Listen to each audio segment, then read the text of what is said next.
Fakultas Keolahragaan Universitas 11 Maret merupakan salah satu pusat pendidikan, penelitian, dan inovasi olahraga terkemuka di Indonesia.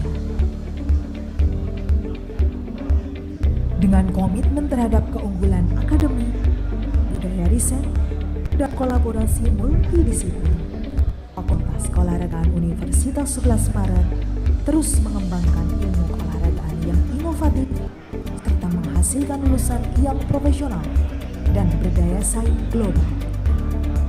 Didukung oleh fasilitas modern dan kemitraan strategis, termasuk dengan National Paralympic Committee Indonesia, Fakultas Keolahragaan Universitas 11 Maret berkontribusi dalam pengembangan olahraga, performa atlet, psikologi olahraga, rehabilitasi, dan aktivitas fisik yang inklusif. Semangat inilah yang menjadi landasan penyelenggaraan International Conference on Sports, Accessibility, Physical Education, Technology Innovation, Disability Inclusion, and Action, IC Sapta 2026. Selamat datang di IC Sapta 2026.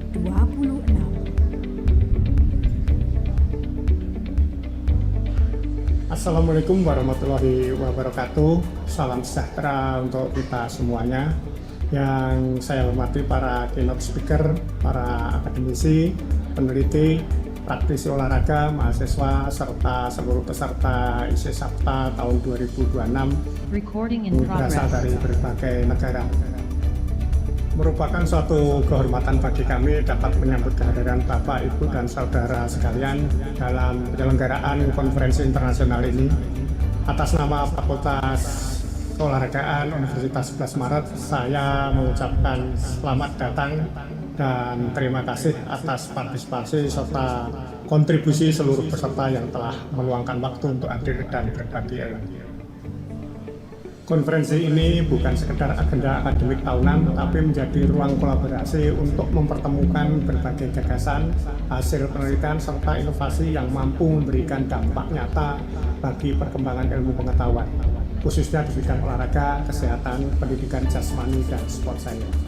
Di tengah perubahan global yang semakin dinamis, dunia olahraga dituntut untuk terus beradaptasi melalui pendekatan ilmiah, pemanfaatan teknologi, penguatan riset, serta kerjasama lintas negara. Oleh karena itu, kami berharap IC Sapta ini mampu menjadi jembatan yang menghubungkan para peneliti, akademisi, praktisi, dan pemangku kebijakan dalam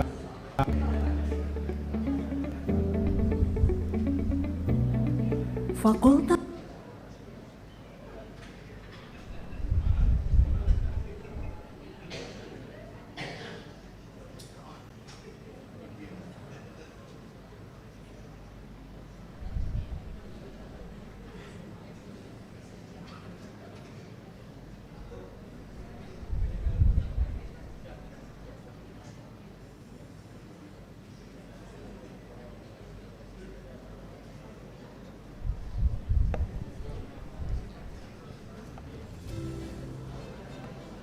Hadirin yang kami hormati, sekali lagi kami informasikan untuk acara inti pada pagi hari ini, kami mohon untuk seluruh hadirin tetap berada di ruangan dan mohon untuk handphone bisa di mode getar atau mode silent. Terima kasih.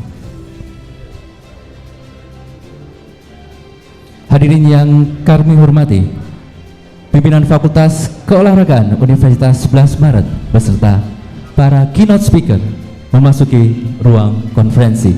Kepada seluruh hadirin kami mohon berdiri. Distinguished ladies and gentlemen, the Dean and the leadership of Faculty of Sport Universitas 11 Maret, together with our esteemed keynote speakers, are now entering the conference hall. We kindly invite all distinguished to rise.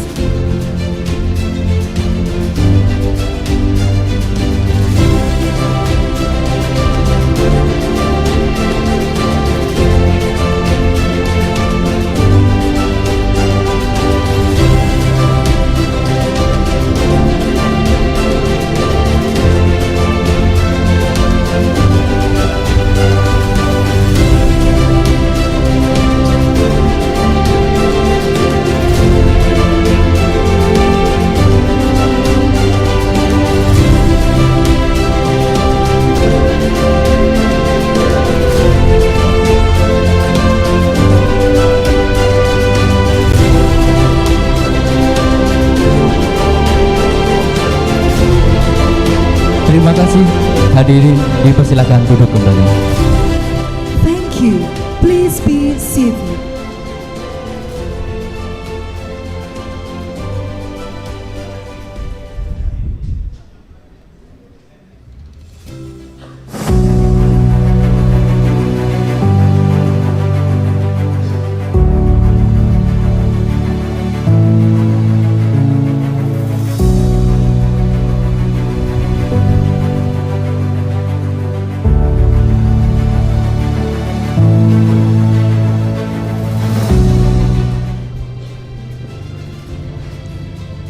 Assalamualaikum warahmatullahi wabarakatuh.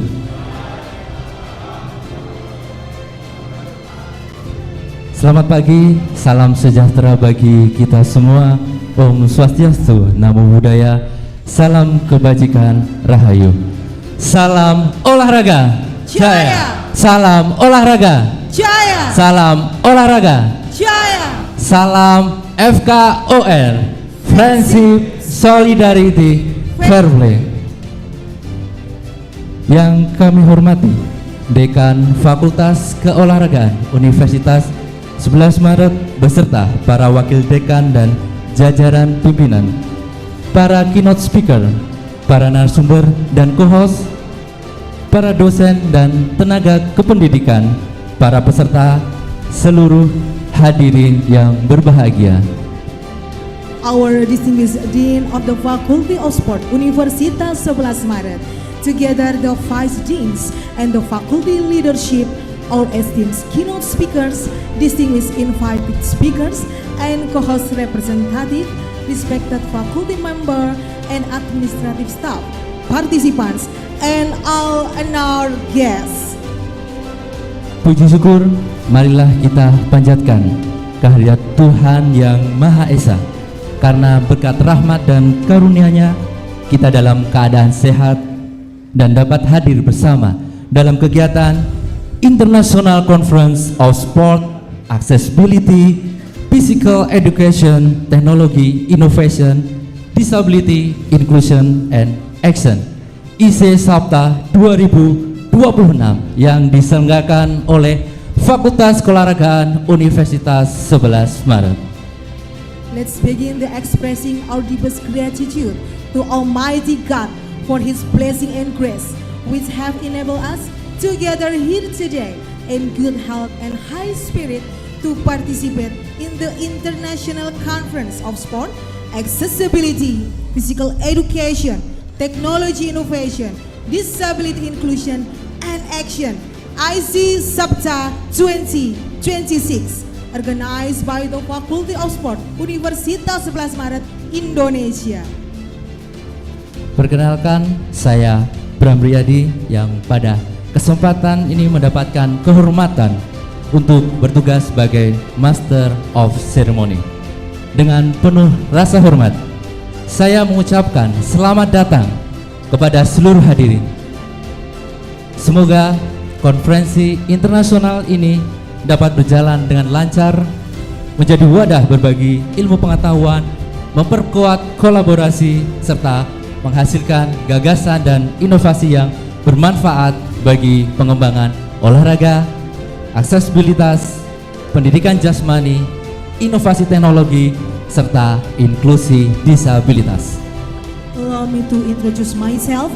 My name is Angga Cahyaning Utami, and it's my great honor and privilege to serve as the Master of Ceremony for today's event. On behalf of the organizing committee, I would like to extend a warm welcome to all distinguished guests and participants. We sincerely hope that the International Conference IC Sapta 2026 will proceed successfully, providing a valuable platform for the exchange of knowledge, fostering meaningful collaboration, and generating innovative ideas and impactful solutions that contribute to the advancement of sport, accessibility, physical education, technological innovation, and disability inclusion. Para tamu undangan yang kami hormati serta hadirin sekalian, untuk mengawali rangkaian acara pada hari ini, marilah kita bersama-sama menyanyikan lagu kebangsaan Indonesia Raya yang akan dilanjutkan dengan Mas Patriot. Hadirin dimohon berdiri. Distinguished guests, ladies and gentlemen, to commence today's program, we invite everyone to join us in singing the national anthem of the Republic of Indonesia, Indonesia Raya, followed by the Patriot Olahraga March.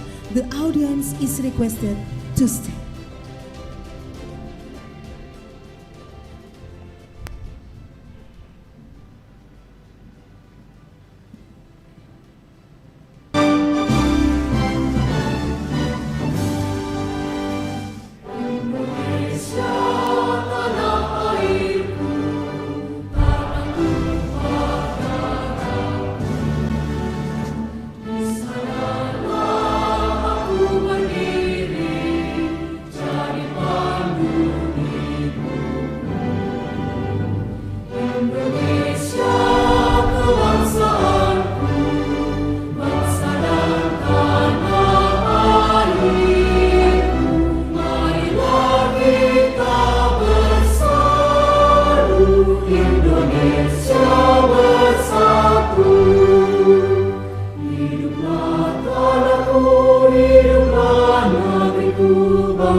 Kami ini patriot olahraga, mengabdi berkarya untuk nusa bangsa dalam meraih cita-cita.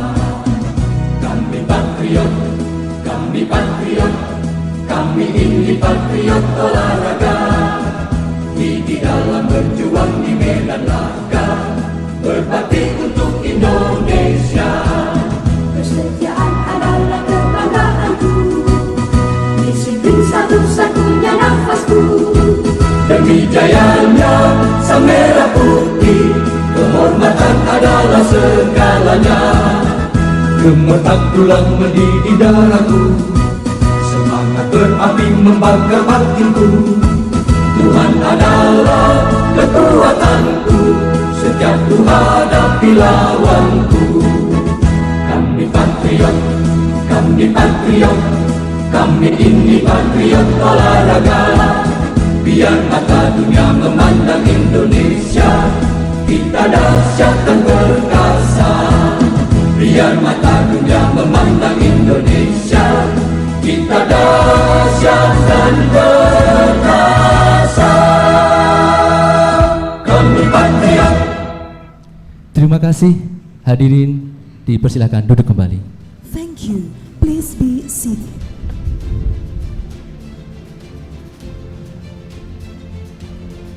Hadirin yang berbahagia, selanjutnya marilah kita bersama-sama berdoa agar seluruh rangkaian pada acara hari ini senantiasa diberikan kelancaran, keberkahan, dan kesuksesan oleh Tuhan Yang Maha Esa. Doa akan dipimpin oleh Saudara Barik Rahid Diaul Haq. Kepada yang bertugas, kami persilahkan. Distinguished ladies and gentlemen, before proceeding with today's program, let's take a moment to offer our prayer, asking for Almighty God's blessing, guidance, and grace.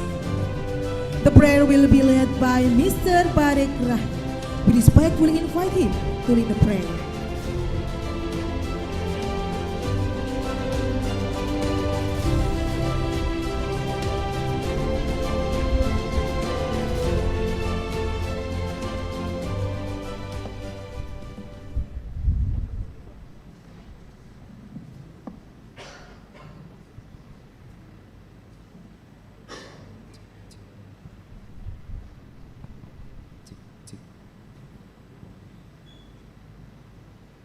Assalamualaikum warahmatullahi wabarakatuh.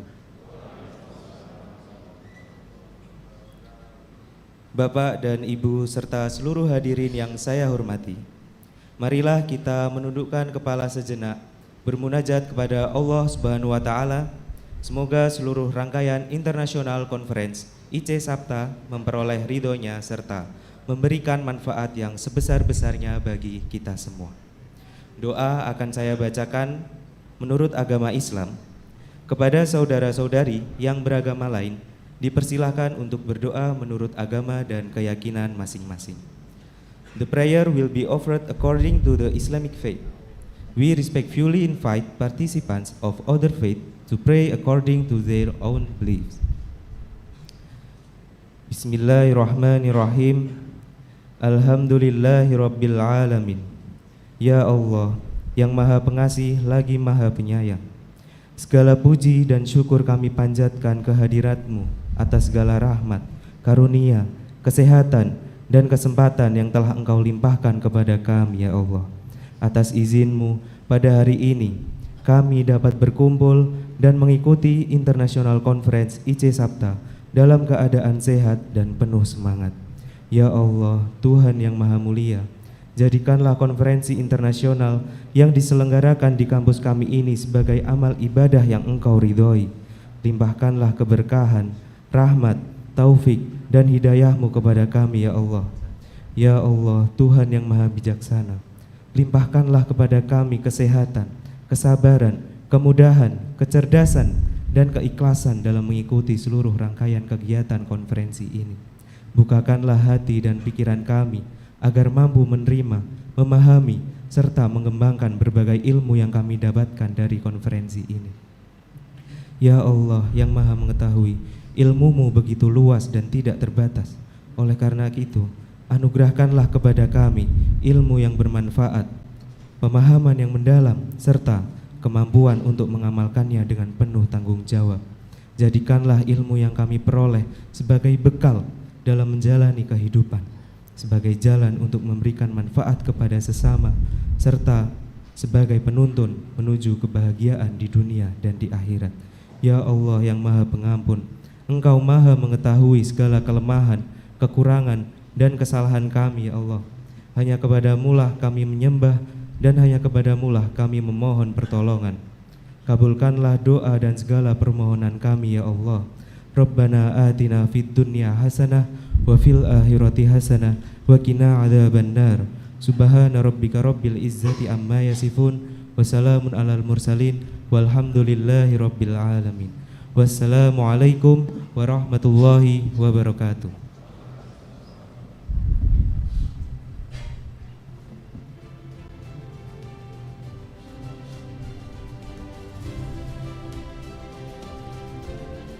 Hadirin yang berbahagia, selanjutnya marilah kita bersama-sama menyaksikan atraksi pencaksilat, sebuah seni bela diri yang menjadi warisan budaya Indonesia, dipersembahkan oleh mahasiswa Fakultas Keolahragaan Universitas 11 Maret.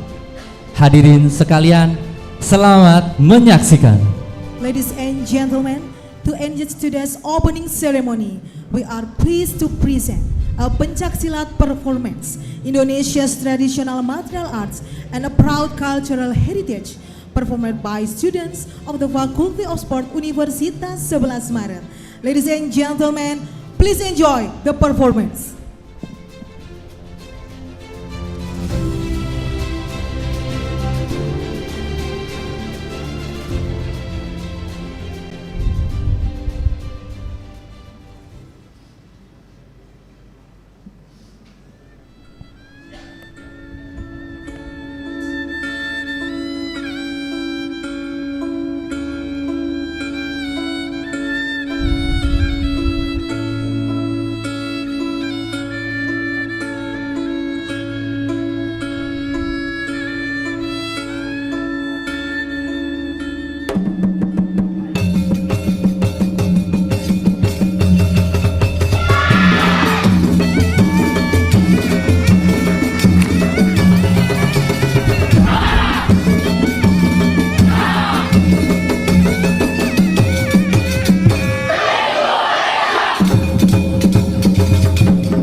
samapta prabandekar olahraga Klaten gobelo negara sigra gagas olairo ketere udan ampuan.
Sekali lagi mari kita beri tepuk tangan yang luar biasa kepada tim pencak silat Fkor Uns. Thank you for the outstanding performance. Hadirin yang kami hormati, tibalah kita pada acara berikutnya, yaitu sambutan sekaligus pembukaan Konferensi Internasional IC Sapta 2026 yang akan disampaikan oleh Dekan Fakultas Keolahragaan Universitas 11 Maret, Profesor Dr. Sapta Kunta Purnama, Magister Pendidikan. Kepada beliau kami persilahkan. Distinguished ladies and gentlemen, we now come to the next item on today's program, the opening remarks and official opening of the International Conference IC Sapta 2026. It's our great honor to invite the Dean of the Faculty of Sport Universitas 11 Maret, Profesor Dr. Sapta Kunta Purnama, Magister Pendidikan, to deliver his opening remarks and officially declare the conference open.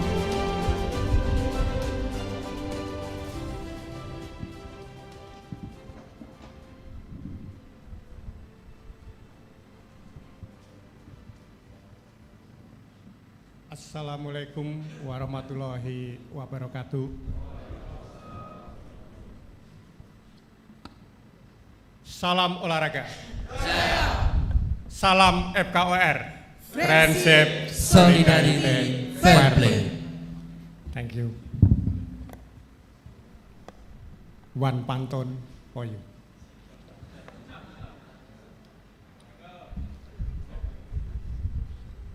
You can say cakep,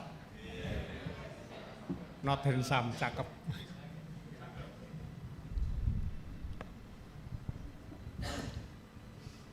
FKOR, Pusat Pengembang Olahraga.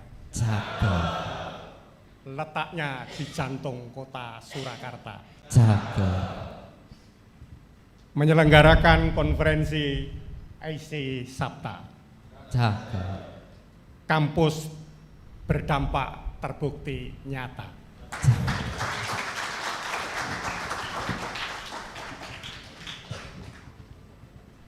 Saya coba pakai sedikit bahasa Inggris, tapi nanti aksennya aksen Jawa.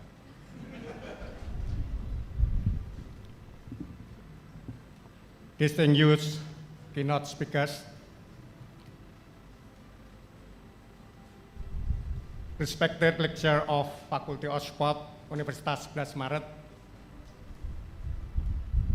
honored guests, presenters, participants, and dear students.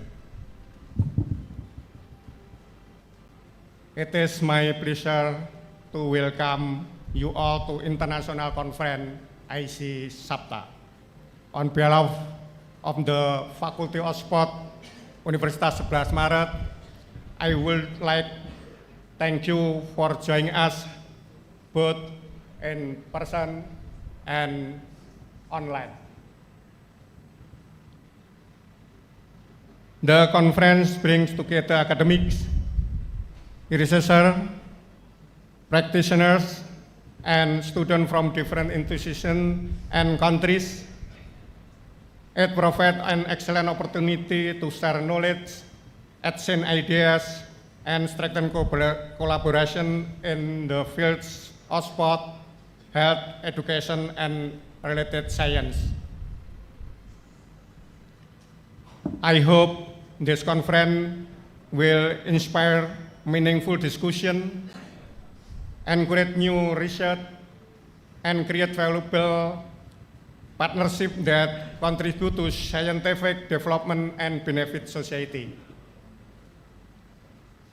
I would like to express my sincere appreciation to our keynote speakers for sharing the knowledge and experience. My thanks also go to all presenters, participants, co-hosts, supporting enthusiasts, sponsor, and the organizing committee for the hard work and commitment in making the conference possible. Ladies and gentlemen, I encourage all of you to activate participants, learn from another and build strong academic and the professional connection. May this conference be productive, inspiring, and beneficial for all of us.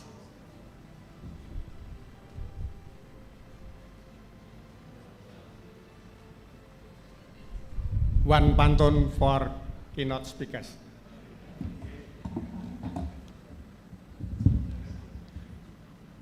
My wife very beautiful.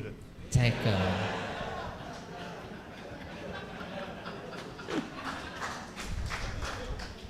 Sugar is sweet, and so are you. Cakep. Keynote speakers of the best, full. Cakep. From the heart, I say thank you and love you.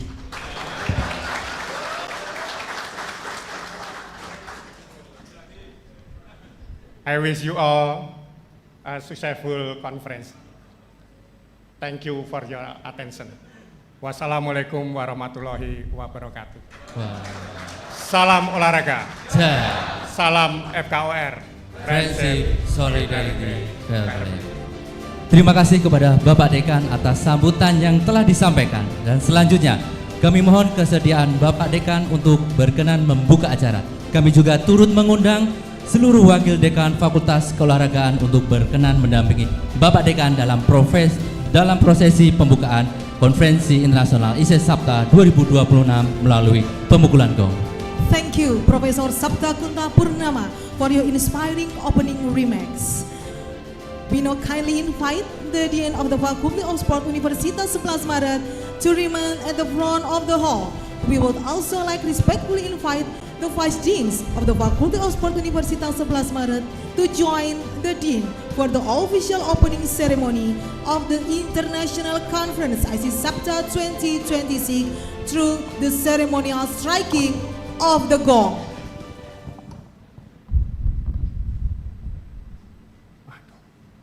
Bismillahirrahmanirrahim. Mari kita beri tepuk tangan yang meriah sebagai tanda telah resmi Thank you. dibukanya Konferensi Internasional ISES Sapta 2026. Ladies and gentlemen, please give a warm round of applause as we celebrate the official opening of the International Conference IC Sapta 2026. Kami mohon Bapak Dekan beserta Wakil Dekan tetap berada di depan. Selanjutnya akan dilaksanakan prosesi penyerahan vendor kerjasama antara Fakultas Keolahragaan Universitas 11 Maret dengan Institut Penyelidikan Pembangunan Belia Malaysia AIRES. Kepada perwakilan AIRES kami persilahkan untuk maju ke depan. We kindly invite the Dean and the Vice Deans to remain at the front of the hall. We will now proceed with the presentation of a commemorative plaque to mark the collaboration between the Faculty of Sport Universitas 11 Maret and the Institute for Youth Research Malaysia AIRES. We respectfully invite the representative of AIRES to come forward.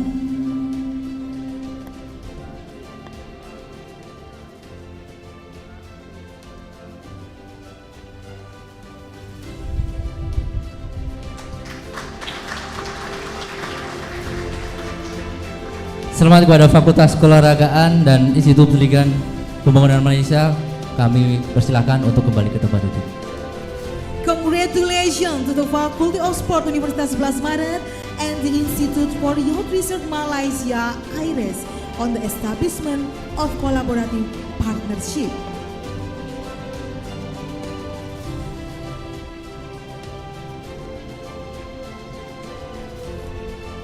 Hadirin yang kami hormati, tibalah kita pada agenda berikutnya, yaitu sesi Plenary Konferensi Internasional ISES Sapta 2026.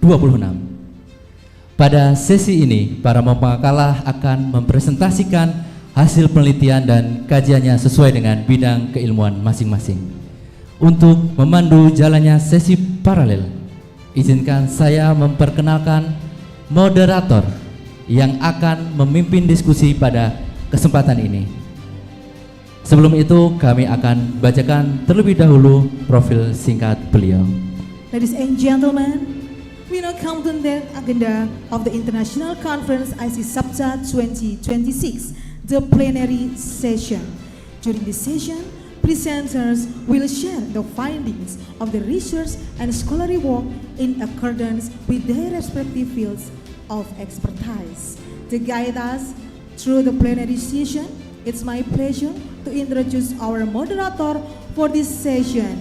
Before inviting the moderator to the stage, please allow me to read a brief profile. Mr. Haswin Moganan, Academic Tutor, Education 2024 sampai 2026, Master in Science, Sultan Idris Education University Perak, Malaysia. Top 2 selected publication, Scopus kategori Q1. Top 2 selected presentation, Second International Seminar on Health, Sport, Science, and Exercise 2024. Hadirin yang berbahagia, marilah kita sambut Mr. Haswin Moganan sebagai moderator sesi paralel. Kepada Mr. Haswin Moganan kami persilakan untuk memimpin jalannya sesi. Ladies and gentlemen, please join me in welcoming Mr. Moganan as the moderator of the plenary session. Mr. Moganan, the floor is yours.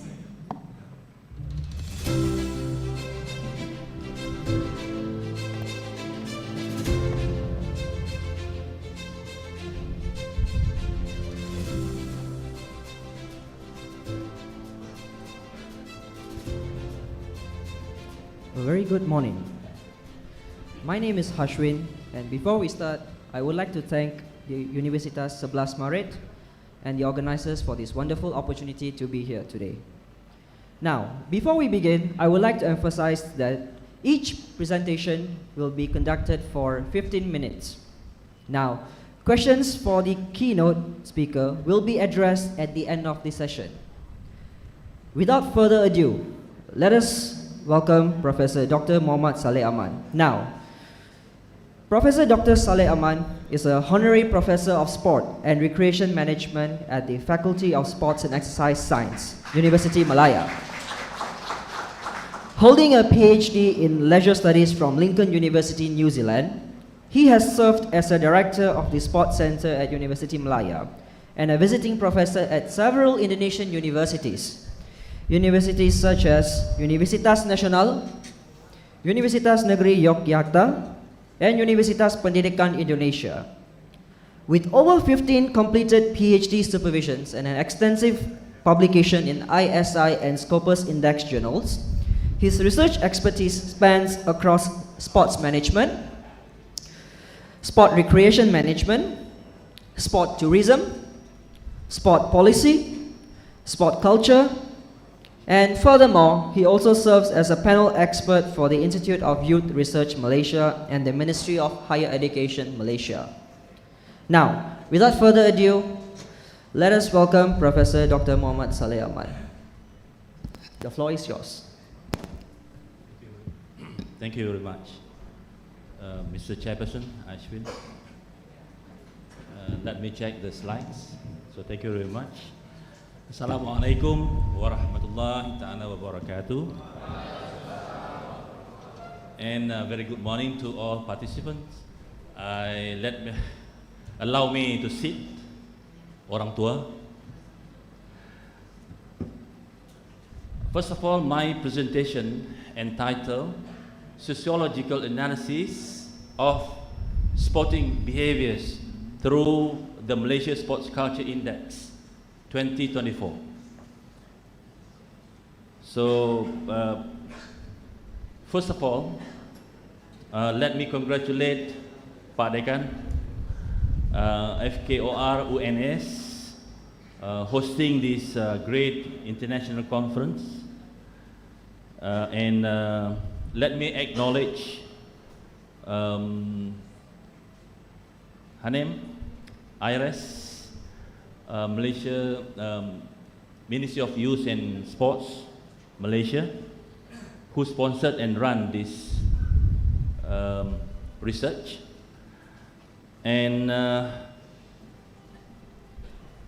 as a a lecturer from University Malaya, allow me to introduce myself and my institutions. Next. This is our Southeast Asia. Now we are in Solo, and I'm from Kuala Lumpur. And next, this is University Malaya. I welcome you to University Malaya. University Malaya and National University Singapore is actually the twin. This university founded in 1905, 130 years ago. And then University Malaya shifted to Kuala Lumpur in 1962. So this is University Malaya. Next. We are ranked 56 in the world, QS ranking. And University Malaya, university number 1 in Malaysia. And we have 12,000 international students. I saw just now, Pak Dekan told me there's a Nigerian, is it?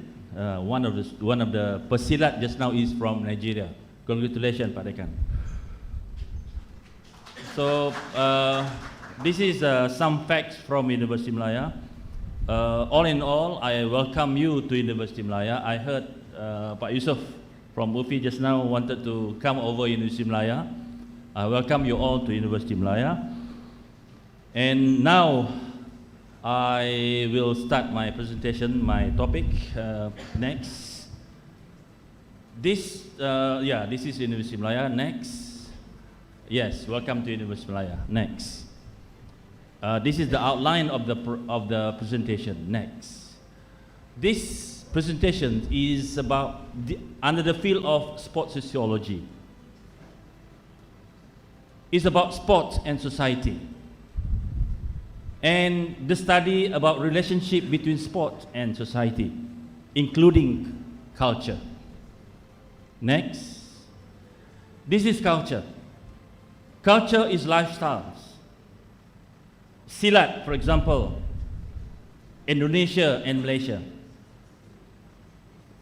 And when we can define culture is what we think, what we do, what we talk, and what we feel. If you refer to the picture here, sumo, Japan, Kung Fu, China, American football, America, rugby, New Zealand, and Silat, Indonesia, Malaysia. Next. And for this conference, I will do the analysis, the sociological analysis. I will limit my analysis into 3. One is behavior, that is participation in sports. 2, demographic. I will touch the employment status. And 3, trends. Next. This is the Malaysian Sports Culture Index 2024. As a background, Malaysia wanted to be a developed nation. I think Indonesia also wanted to be a developed nation. The target is to have a well-being society. So, Malaysia Sports Culture Index as a key indicator, and we have 2 domains. One is participation and 2, sporting spirits.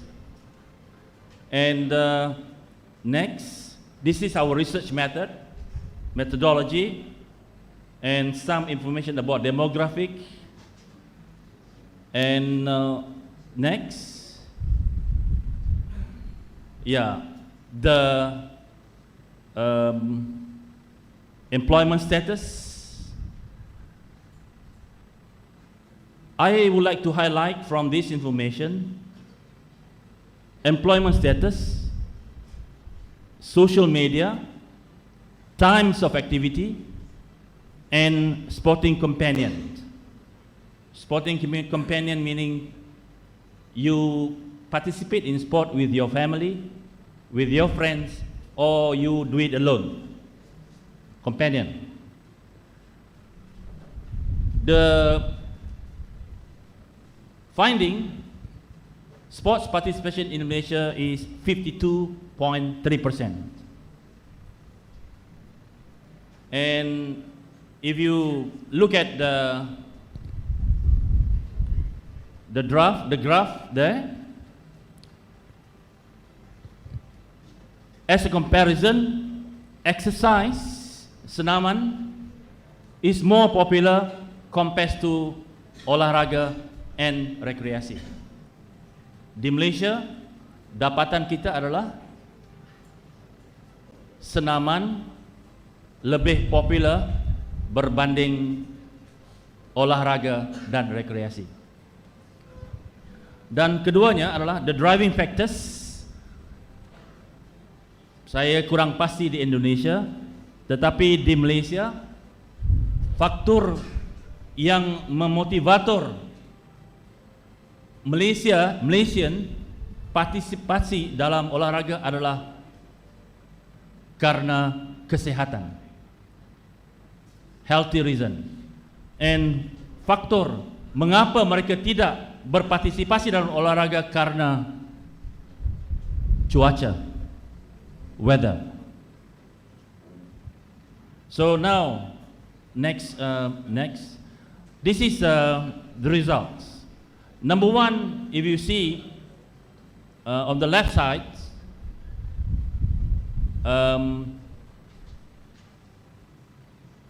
participation behavior, 53.3% of 53 and 3% of Malaysian participated in sports. But why 47 and 7% are not? So the level we can categorize moderate. But the issue is here, why 47% of Malaysians are not involved in sports? Is it because of time, or is it because of the attitude? So, if you look at the next slides, this is driving factors. Number one, because of health. This is a driving factors, but the barriers is weather. Next. Now analysis, next. Okay, number one, as a result, 53.3% Malaysian are participated in sports, exercise, and recreation, while 47.7% do not. So, what is the meaning of these results? For me, in terms of attitude, Malaysian, they wait for the evening to play. Number two, they give excuse, I have no time to play. Number three, they give another excuse, I can't play because of raining, weather reason. So, this reason, these excuses turn into passive living. So now passive living become a routine in Malaysia, and this is developed in active culture in Malaysia. So that's my explanation about the first finding. Number two, next. Demographic. Look at the graph. Employment status. This graph explains that the lower the income, the less active individuals tend to be in sports, meaning that you don't have money, you don't play sports. This reflects the money. You pay, you play. Not only rental, but also to buy food, to pay fees, to buy equipments, booth. So, as an advice, you have to allocate your time. You have to plan well. The issue is not I have no time, but the management of time. The issue is not the weather, but the management of the time. So according to Sporting Companion, Malaysians are less independent now. They like to be alone to participate in sports. They run alone. Then we turn to next, number 3. Next discussion, I'll discuss already. I talk about the trend now.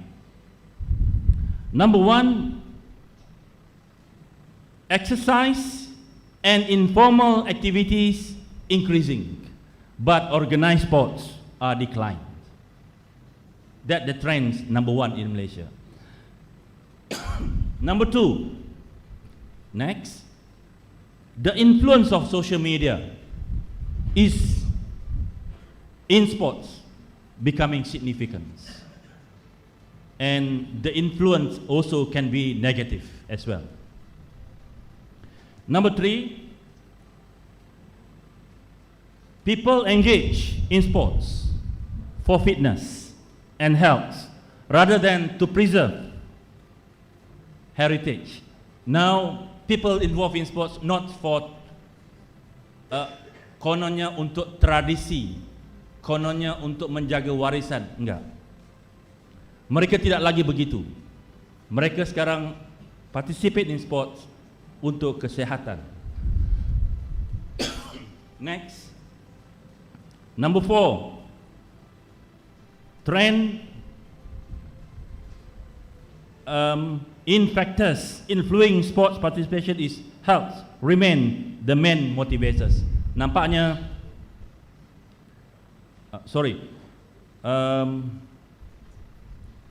next, ya nampaknya di Malaysia masih meletakkan kesihatan itu sebagai faktor utama mengapa mereka berpartisipasi dalam olahraga, dan tetap tidak dapat menafikan bahawa yang weather, cuaca itu adalah alasan mengapa mereka tidak berpartisipasi dalam olahraga.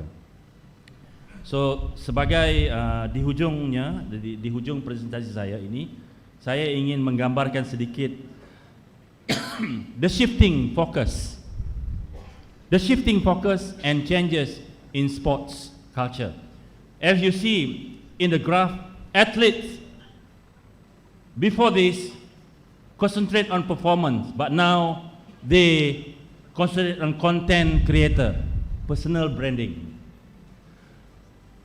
Number 2, in terms of activities, sports activities, before very structured team sports, but now they like to informal activities. Number 3, in terms of prize, last time we have medal, but now they like to have money, prize money. Number 4, gender. Women, for example, last time feminine first, but now fair and square. I also wanted to play takraw. Number 5, disability. Last time, yes, sport for participation, everybody fair and square, but now they wanted to winning, even though among disability, they wanted to win. Number 6, facility. Rely on public facility, but now everything is money. You want to play, you pay. Don't pay, don't play. Everything now is money. private. You also can do business with one futsal hall, for example. Number 7, safety. Don't do it. Dangerous. Last time, we avoid our children's, don't do it. Dangerous. But now,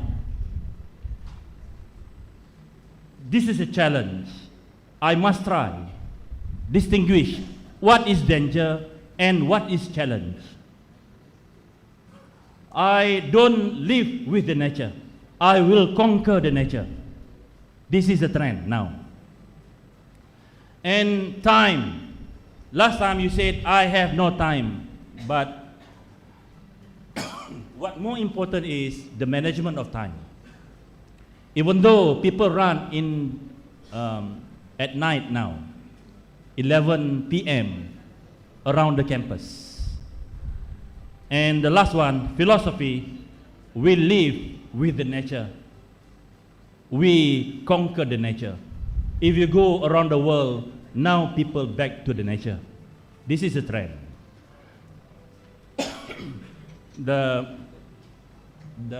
I'll end my presentation next.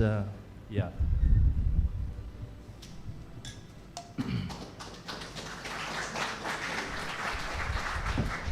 Okay, this is the conclusion.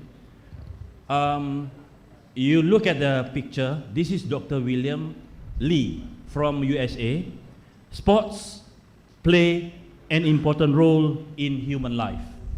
Sports contribute to health and longevity. Dr. William said there are 6 key behaviors of healthy living.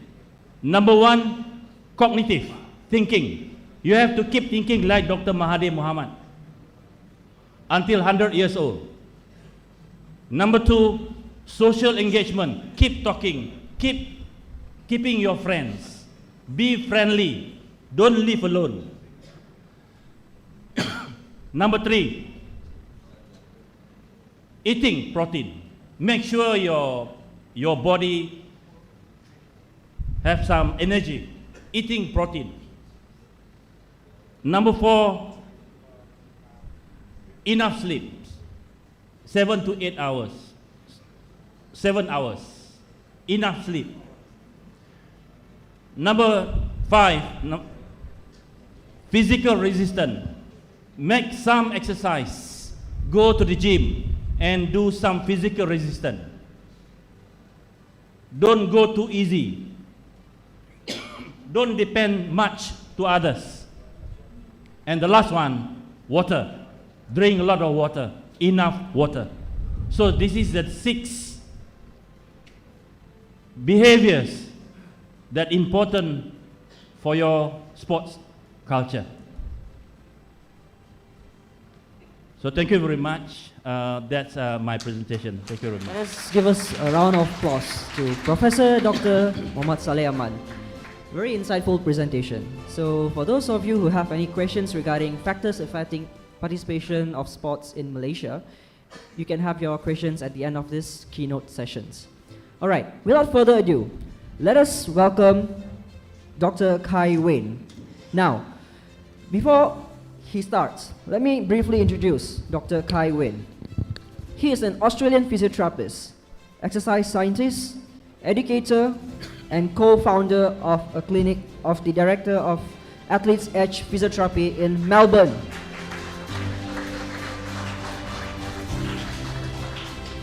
As a sports rehabilitation and performance clinic focused on helping athletes to return sport and optimize performance, he is also a physiotherapy educator and researcher within the Department of Physiotherapy at RMIT University, with prior teaching roles at Swinburne University. His clinical interests includes running injuries, youth athletic development, lower limb rehabilitation, and post-surgical management. He has also worked across elite, sub-elite, and recreational sport, including endurance running, athletics, soccer, and Australian rules football. He regularly contributes to professional education through online courses, guest lectures, media appearances, including ABC Radio. And Not only that, he was also published in the Journal of Physiotherapy and the Strength and Conditioning Journal. Without further ado, let us welcome Dr. Kai Wayne. Dr. Kai Wayne, the floor is yours and you have 20 minutes for your presentation. Thank you, and thank you everyone for being here. Thank you for the introduction and the organising committee, and I'm very passionate about ongoing learning and education, and the fact so many people are here today for that reason is inspiring. So thank you for listening. I'm going to talk about an area of personal and professional interest, which is endurance runners, and we're going to dive into the topic. So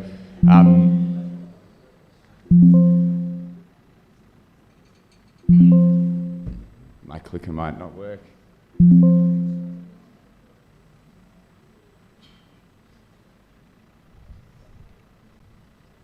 So a quick online media search of news articles in Indonesia will show that endurance running has a boom at the moment. There's an increase in participation, there's an increase in popularity, and a very brief overview of a search will show that, and I'm sure a lot of people here will attest and be participants in the fact that endurance running is expanding across Asia and across Indonesia.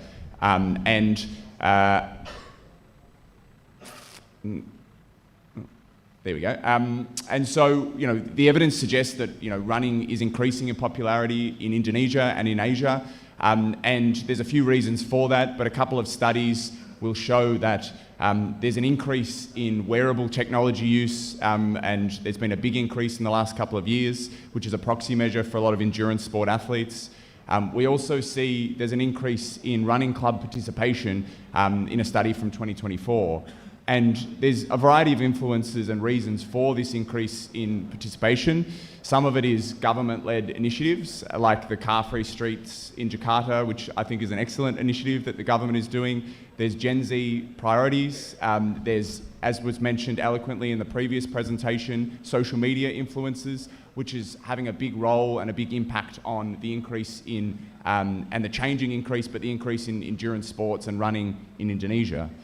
And before we dive into the topic, I just wanted to canvass two key points around the runner that I think is important for everyone listening today to understand.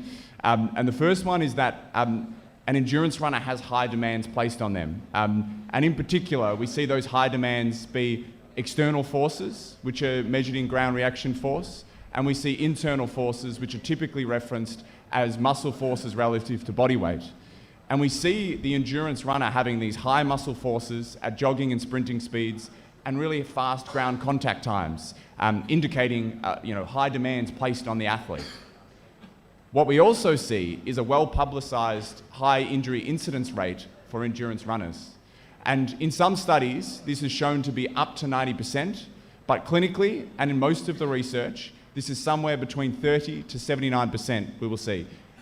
And most of these injuries are typically overload injuries, and the knee is in all literature and what I see clinically the most common site of endurance running injuries. So I think that's just important to keep in mind. But for the purpose of the talk today, we're going to follow two runners. We're going to follow Bagus and we're going to follow Rizky. And for the purpose of the talk today, both of them are training for the Jakarta Running Festival on October 25th. And we'll come back to these runners and reference a couple of key considerations around preventing injury in relation to these two runners. And so the purpose of the talk today is around preventing running injury. But when we consider preventing injury, we first must answer this question. Are we preventing injury or are we looking to reduce risk? And the evidence suggests it's really hard to actually avoid injury, and that the term risk mitigation or managing injury risk should be more appropriate. And in endurance runners, we see that discontinuing training because of injury is one of the most common reasons that the runners will stop training. And this is particularly important because a study by Michael Drew in 2017 found that increased sport participation or completing more sessions increases the likelihood of athletic success. So the goal for us as coaches, as athletes, as therapists, as physiotherapists, and researchers should be to look at ways to maximize our athletes completing more participation, because this will have further reaching performance benefits.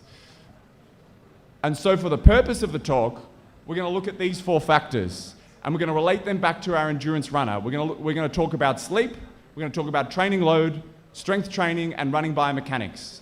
And we're going to canvass a couple of evidence-based considerations around these 4 points. And the first thing we see is poor sleep has wide-ranging impacts, and we see this in a variety of impacts on our system.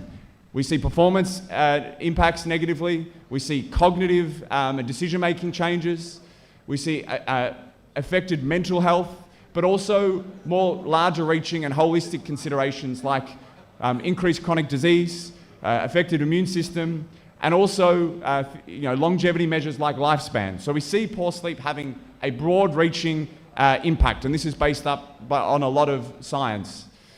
And then if we look at sleep in relation to our endurance runners, we see that poor sleep will increase the risk of running injuries. And there's 3 studies that I'm going to reference that look into running injuries and the impact of sleep. And the first one was a study by Goldberg in 2025, which found that runners with poor sleep quality had an increased risk of injury, and this actually represented an early warning sign for the onset of an injury, and that maybe sleep is something we can monitor to mitigate injury risk.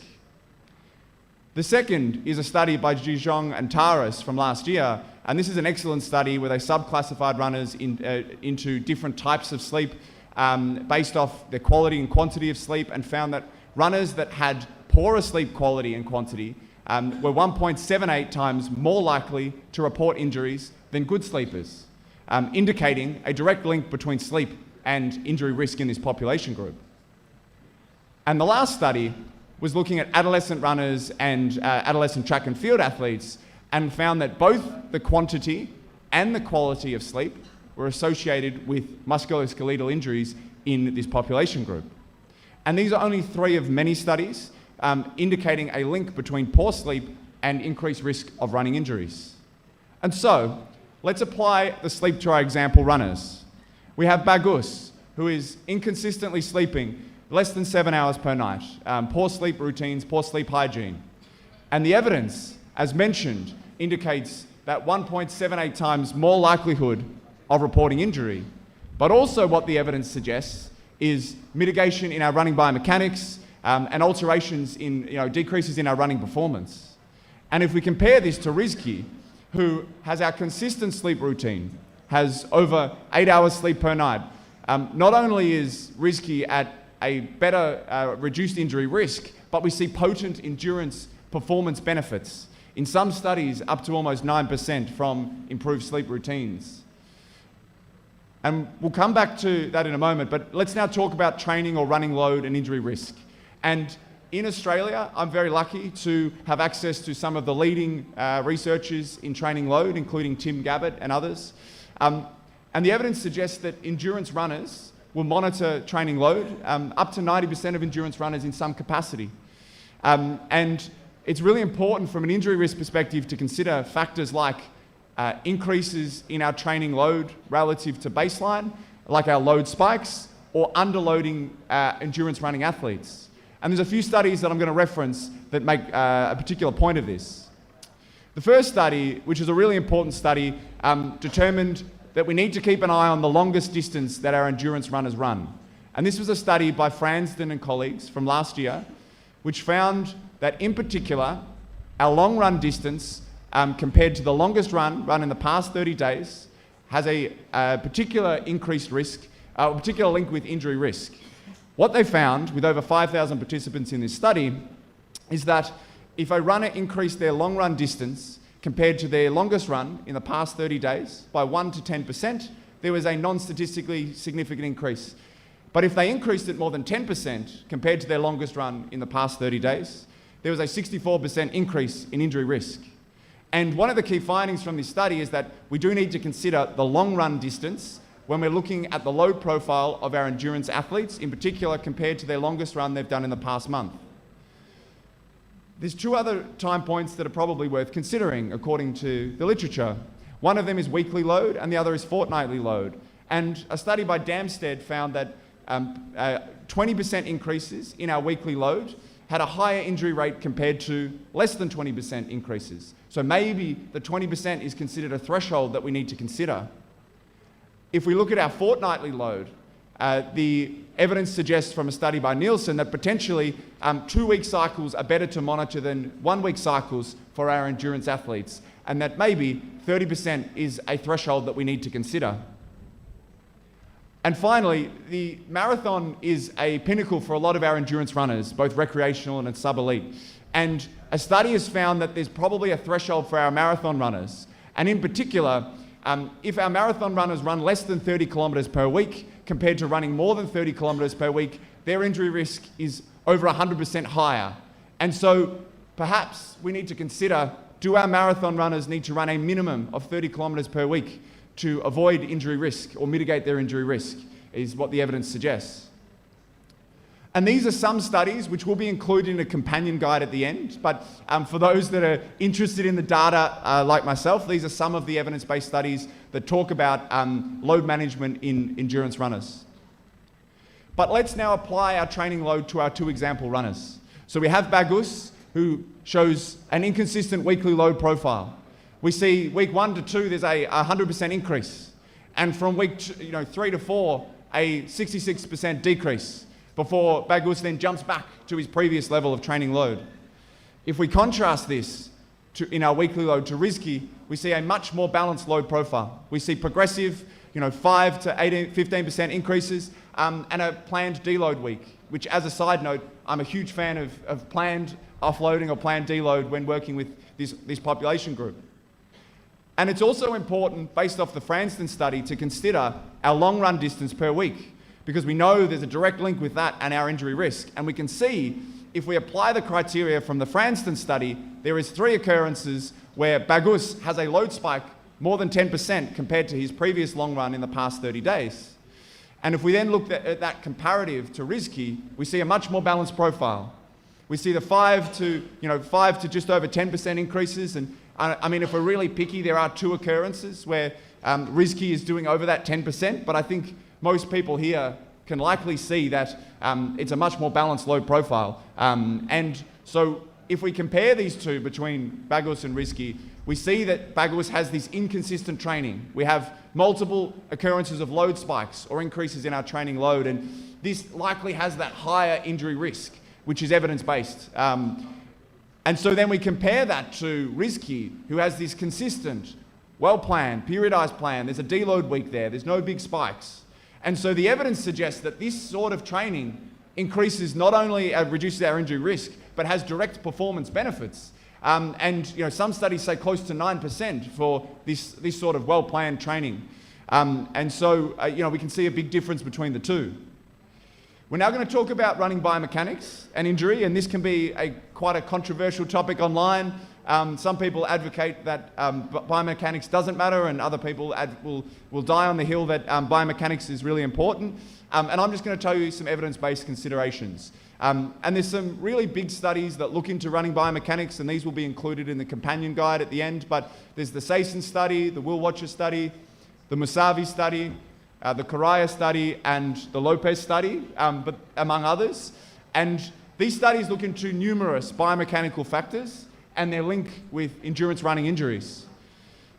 But when we break it all down, we go, what moves the needle? What is the important factors that are worthwhile considering in relation to injury risk that I think are important for coaches and those working with endurance runners?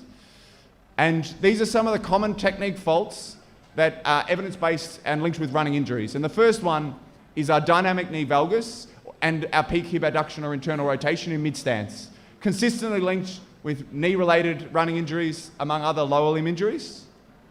We see our contralateral pelvic drop at mid-stance being a biomechanical factor that is linked again with running-related knee pain and hip pain. And we see a variety of trunk lean positions linked with running-related knee pain and other lower limb injuries.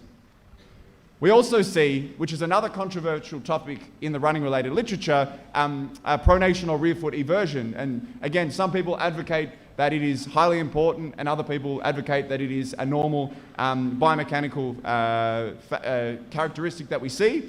And what the evidence suggests that it is linked with a plethora of lower limb running injuries. And particular, clinically, I would say it's important to consider asymmetrical pronation and rapid, uncontrolled pronation, which are the ones that are typically linked with our lower limb injuries like stress fractures, medial tibial stress, running-related knee pain. We also see that overstriding or an increased knee extension at initial contact is a factor that's been linked with running-related knee pain, stress fractures, and also lower back pain in runners. And I put up heel strike on there because this is another controversial topic in the biomechanical literature, where some people advocate that we should try and change heel strike. And if you look online, a lot of the running influencers will be talking about changing heel strike. And what I would caution anyone who's considering modifying foot strike is to first understand that even in the elite level, up to 80 to 85% of runners are rear foot strikers or heel strikers. And rather than one strike being better than the other, we need to consider where is the load being put for each of these foot strikes.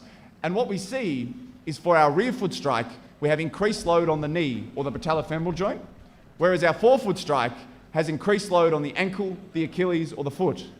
And if we are to shift or change our foot strike, we're going to see an increase in load in those areas, but also an increase in incidence in those areas. So if you are considering changing foot strike, I would encourage anyone to make sure that their runner or their athlete has the requisite capacity, but also has a adequate transition period. And there's some work by Irene Davis and others that talks about making sure we have that transition period to avoid injury. And look, the evidence suggests these are a number of other factors that we don't have time to go through today that are linked with, running biomechanical factors that are linked with endurance running injuries.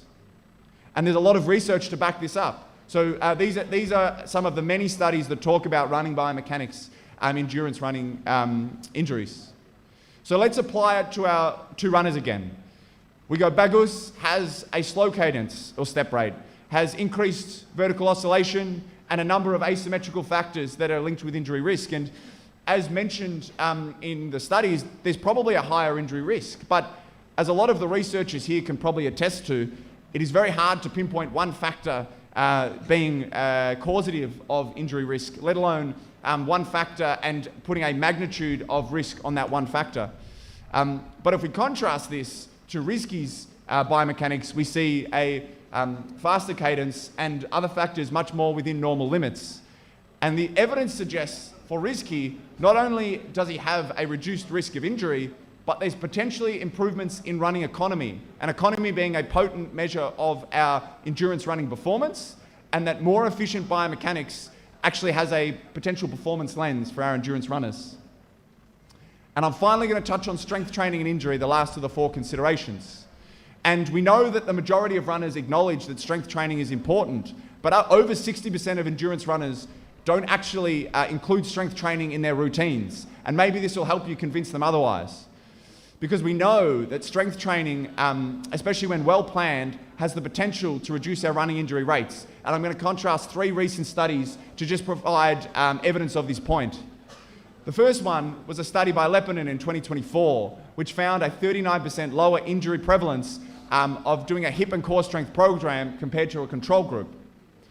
The next study, which I really like this study by Design colleagues, found that if runners were highly compliant with their endurance running program, there was an 85% less likelihood of sustaining a running injury. But the key factor here was the runner's compliance to the program rather than just participating itself. So the higher compliance was needed for the injury prevention benefit.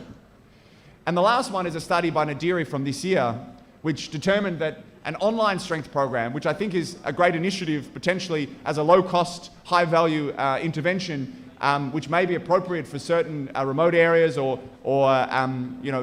individuals that have cost as a barrier, found a 45% reduction in running injuries compared to controls. And the other consideration is that strength can mitigate against performance decreases.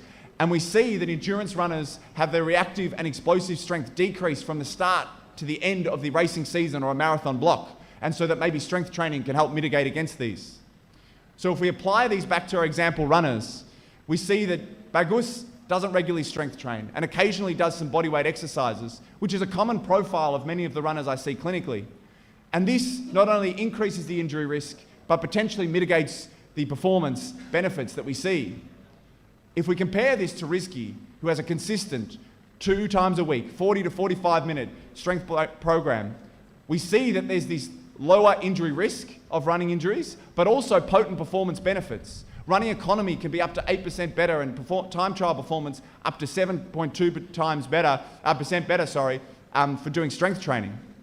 And so if we look at our 2 example runners, we can see a number of holistic factors that are quite common in many of the runners we see can make a really large difference between one runner to the other. And I would encourage everyone here today to think about what can we target for runners like Bagus, which will be common for the runners that we see, to reduce injury risk and improve performance. And these are other considerations that I think, this could be a conference in itself. So I don't want people to think that the factors I've spoken about are the only important factors for endurance runners. And if we have time, I'm going to briefly just talk about how I integrate a couple of these considerations into my clinical practice. So I mentioned monitoring sleep and wellness. And for me, I'm lucky enough to use technology called Lumen Sports, which allows me to have real-time monitoring of my athletes' sleep and wellness. And allow me to modify my training and programming based off that. But not everyone has access to expensive technology like Lumen technology. And the majority of our athletes will have access to wearable technology, which can pick up our sleep data and stress data. There's validated research questionnaires like the PROMIS Sleep Disturbance Short Form. But even, I encourage any of those working with any athlete, but definitely endurance athletes, to consider regular subjective scoring out of 10 for your sleep duration, your sleep quality, and then modify your interventions based off this. I'm also lucky enough to have access to valid technology in my clinical practice, and I'm a big believer that data drives decisions. And I also regularly conduct biomechanical gait analyses with many of the runners that I work with. And while not everyone has access to this technology, most people here will have access to a smartphone. And if you are looking to work with athletes and endurance athletes, I would encourage using at least 2 views, a frontal and a sagittal plane view. And make sure if you're going to work with these athletes and assess their biomechanics, that you slow down the footage, because we know working in real time, you miss a lot of the biomechanical factors. So slow motion is really important. There's increasing AI technology, wearable technology, and even some video programs that are out there. And finally, I put up a couple of research ideas. There's people in Indonesia that will have much deeper understanding of the evidence than I do, but from my brief overview, there appears to be a gap in the running injury and participation data, and opportunities for low-cost or value-based interventions. And I think collaborative opportunities between countries like Australia and Indonesia are great opportunities, and education, technology, and looking at the influence of things like social media. And so I always like to finish with a couple of key messages, and the first one is hopefully you can see the way that I practice and believe is that proactive and holistic management is much more important than reactive management.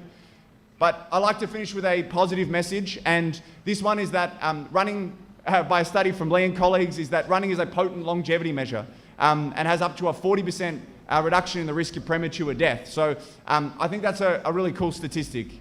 And I mentioned that I put together a resource guide. So for those that are interested, they can access it via this QR code. It has all the recommended readings. It has further depth of information based off the presentation today.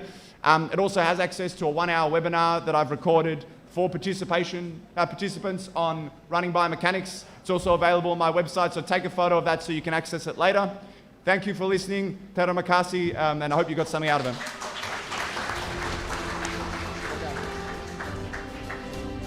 Wow, that was a very meaningful and insightful presentation by Dr. Kai Wei.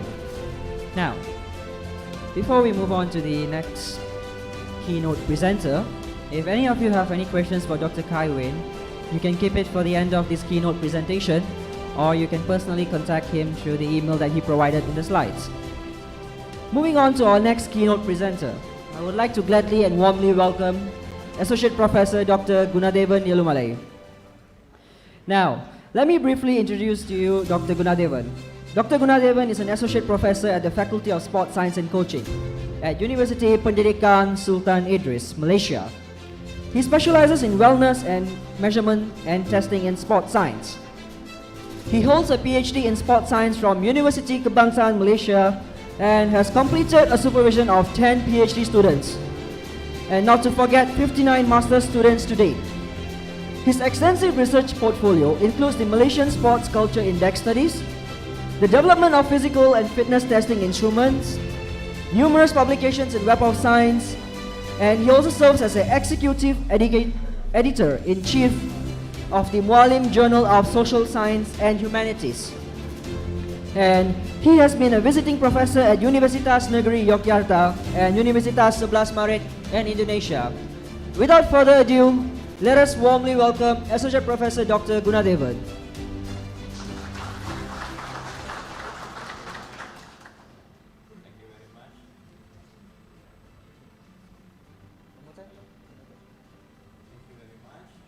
Closer, closer.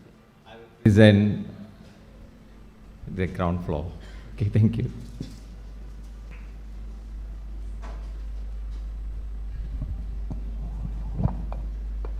A very good morning to the chair, MC, and all the participants and keynote speakers. I'm Guna. Okay, today we will talk about ourselves.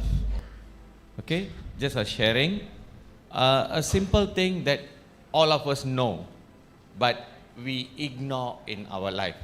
Kita akan bicara satu perkara yang kita semua tahu, tetapi kita engkar, nak ikut. Itu saja. So, saya mulakan dengan satu soalan. I start with a question. There's a slim body, okay, there's a slim body or a normal BMI guarantee good health. Most of us, yeah, we are in ideal weight, normal BMI, and slim, handsome like me. Okay, but are we healthy? Anybody can guarantee that? Siapa-siapa boleh bagi jaminan bahawa saya sehat, saya slim, saya BMI saya normal, saya hari-hari berlari seperti Dr. Wain cakap tadi?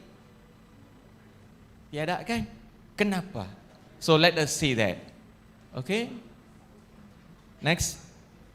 Kita ada masalah yang besar dalam badan kita. We have a very high risk factors in our body fat.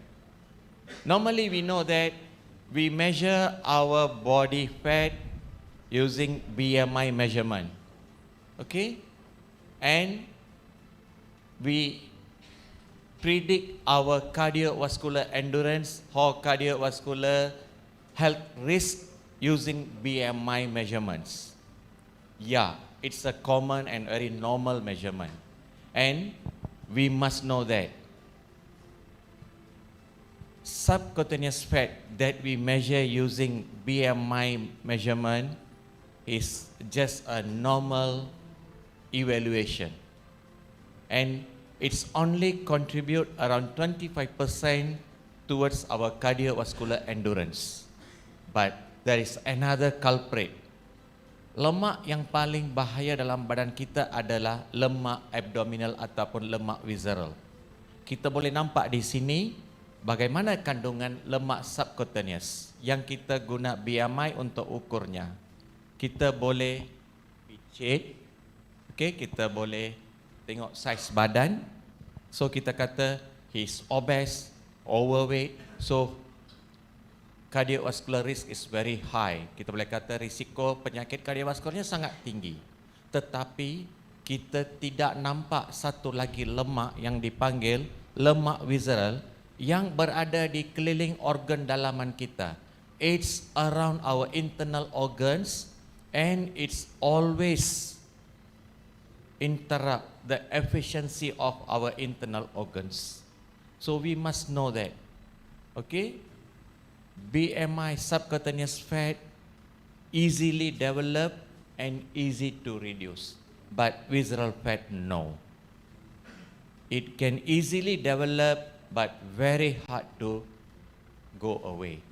Dia visceral fat ni senang, okay, accumulate dalam badan kita, tetapi susah untuk hilangkannya. Siapa-siapa yang kurus ini, yang kacak di sini semua, kita anggap kita ni tiada banyak lemak. Sebenarnya lemak visceral kita lebih tinggi. Nanti kita tengok macam mana kita nak ukurnya. Okay, next please. So, biasanya kita akan lihat, we will say that body fat is affect our health. Yes. So, I already explained this one just now. Where is the subcutaneous fat and how is it, and where is the visceral fat and how is it? Okay? Okay, next please. Okay. Overall health. First of all, when we want to measure our overall health, bila kita nak ukur kesihatan kita, tahap kesihatan kita, kita guna BMI measurement, dan senang saja kita ukur berat dengan tinggi, kemudian kita carikan dia punya normnya. Okey.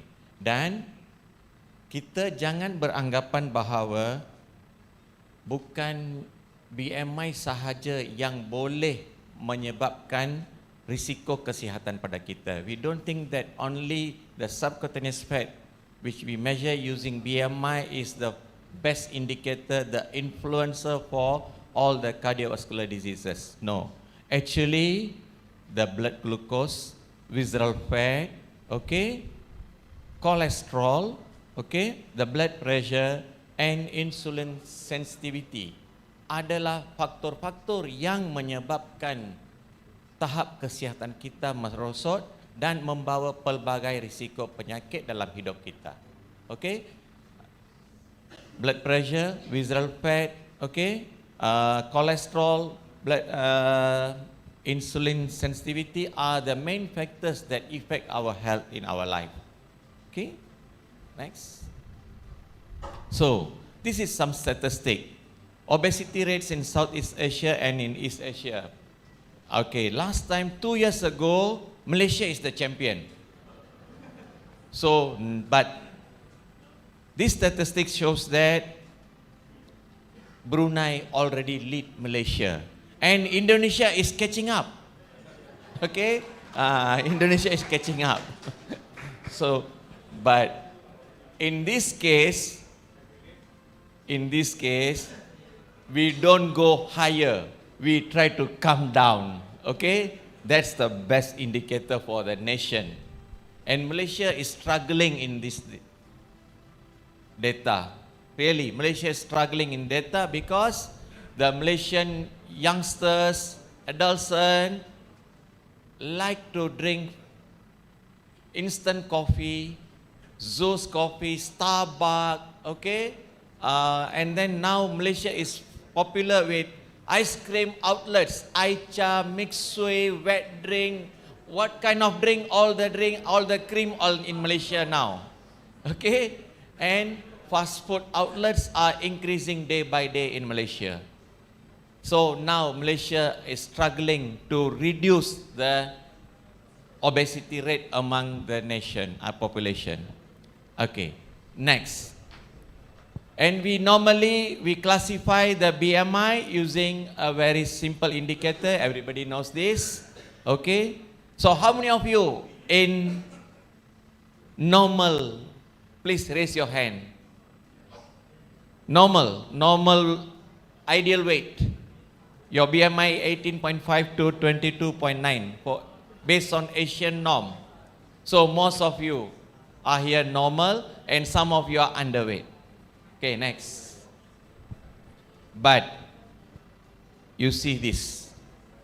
The most dangerous body fat that we have but we don't realize is visceral fat among Asian. In India 2026, okay, a nation survey covering 707 districts found abdominal obesity has become highly prevalent across India, and women consistently show higher rates than men. Okay, And then 2025, last year, Malaysian statistic, 52.8% of Malaysian adults had abdominal obesity. Okay, it's really very, very alarming among Malaysians. Okay, and 35.9% met the criteria for metabolic syndrome. You know metabolic syndrome? Okay, kita panggil penyakit tiga serangkai. Okay, and then 2026 an Asian review shows that Asian population develop cardiometabolic disease at lower BMI levels because they accumulate more visceral fat and intra-abdominal fat than Europeans. Maksudnya, kita orang Asia ni semakin menghadapi risiko yang tinggi terhadap penyakit-penyakit berkaitan kardiovaskular, jantung. Dan kita punya BMI rendah tetapi visceral fatnya tinggi yang memudaratkan kesihatan kita. Okay, 2021 to 2025 South Asia, it's a evidence-based research, okay, conclude that abdominal obesity and visceral fat are rapidly increasing across South Asian countries. Okay, and then 2025 Malaysia again, 8.5 million Malaysian adults were estimated to have metabolic syndrome due to high visceral fat. Okay, and if this situation continues, what will happen to us?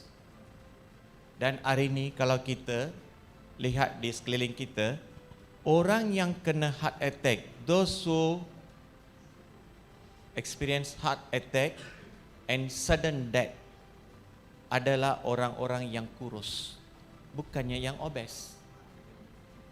Okay, most of the people who are die due to cardio diseases, especially cardiac arrest, okay, those who are slim and think that they are healthy. Okay, next.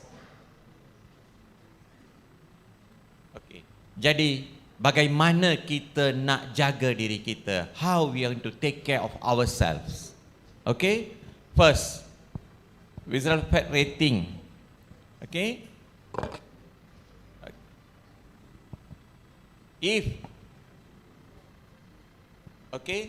we can use a technological device or we can go for a manual measurement. Okay, a manual measurement, okay, we can use CT scan, the technological is the Tanita scale or CT scan or MRI and in-body visceral fat level using in-body equipment. Okay, it's all technological.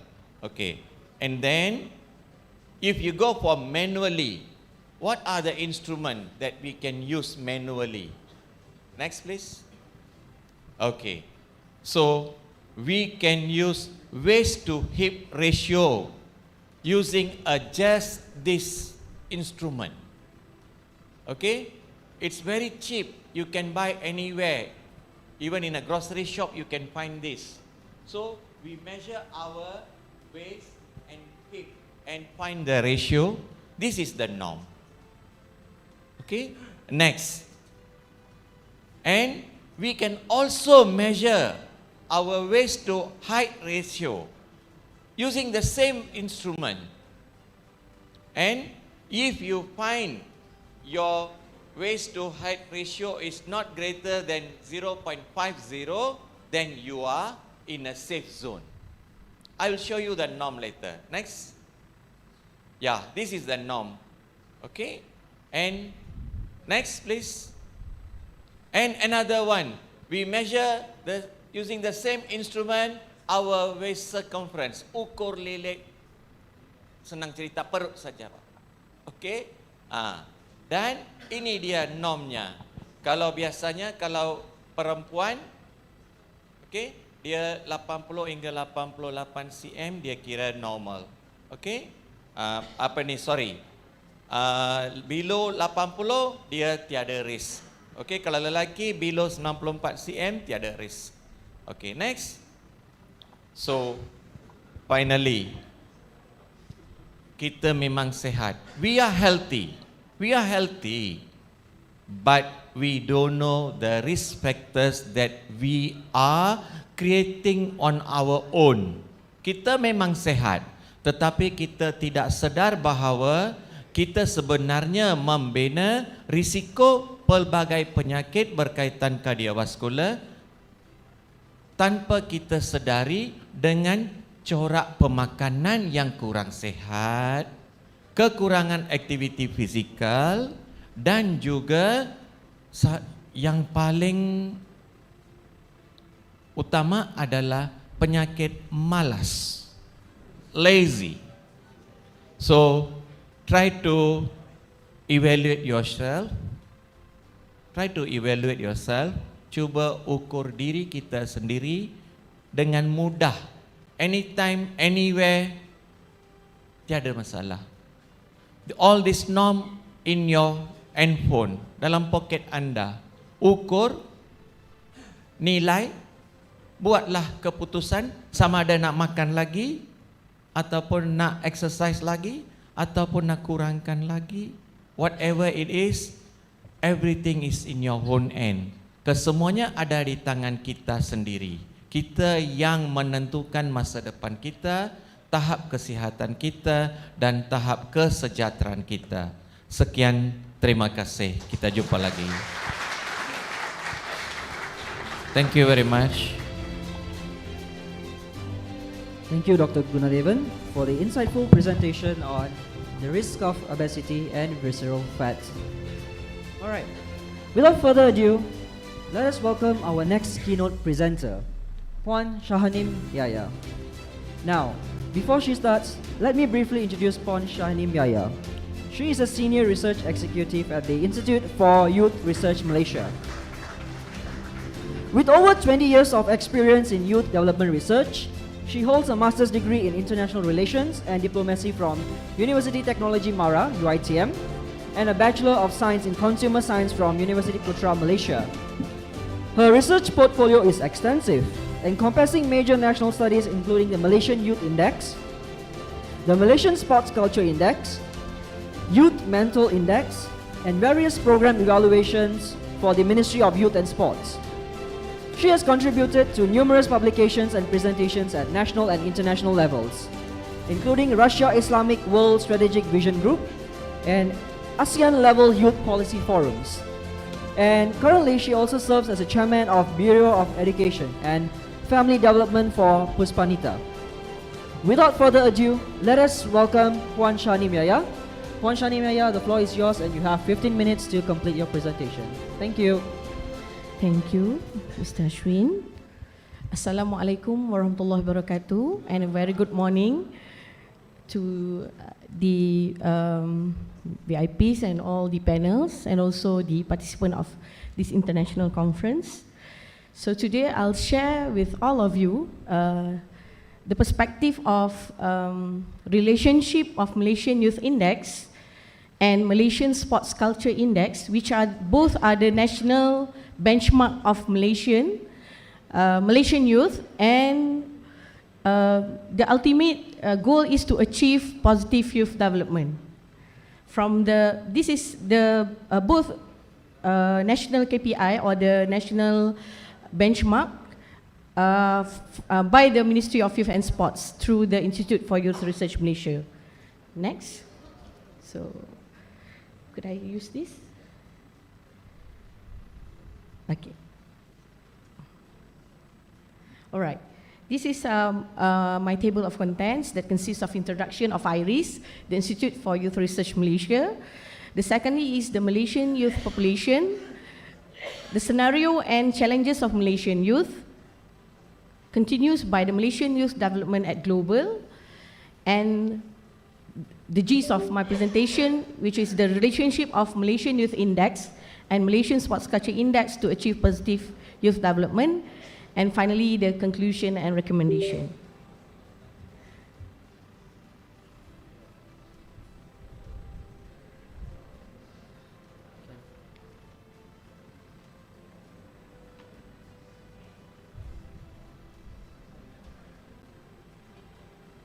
Okay.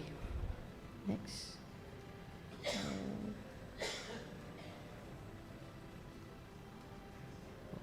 Next.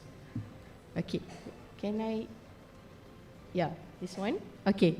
The Institute for Youth Research Malaysia is a national institute that operate through the main 4 functions, which are the research that consists of fundamental and applied action and also exploratory research.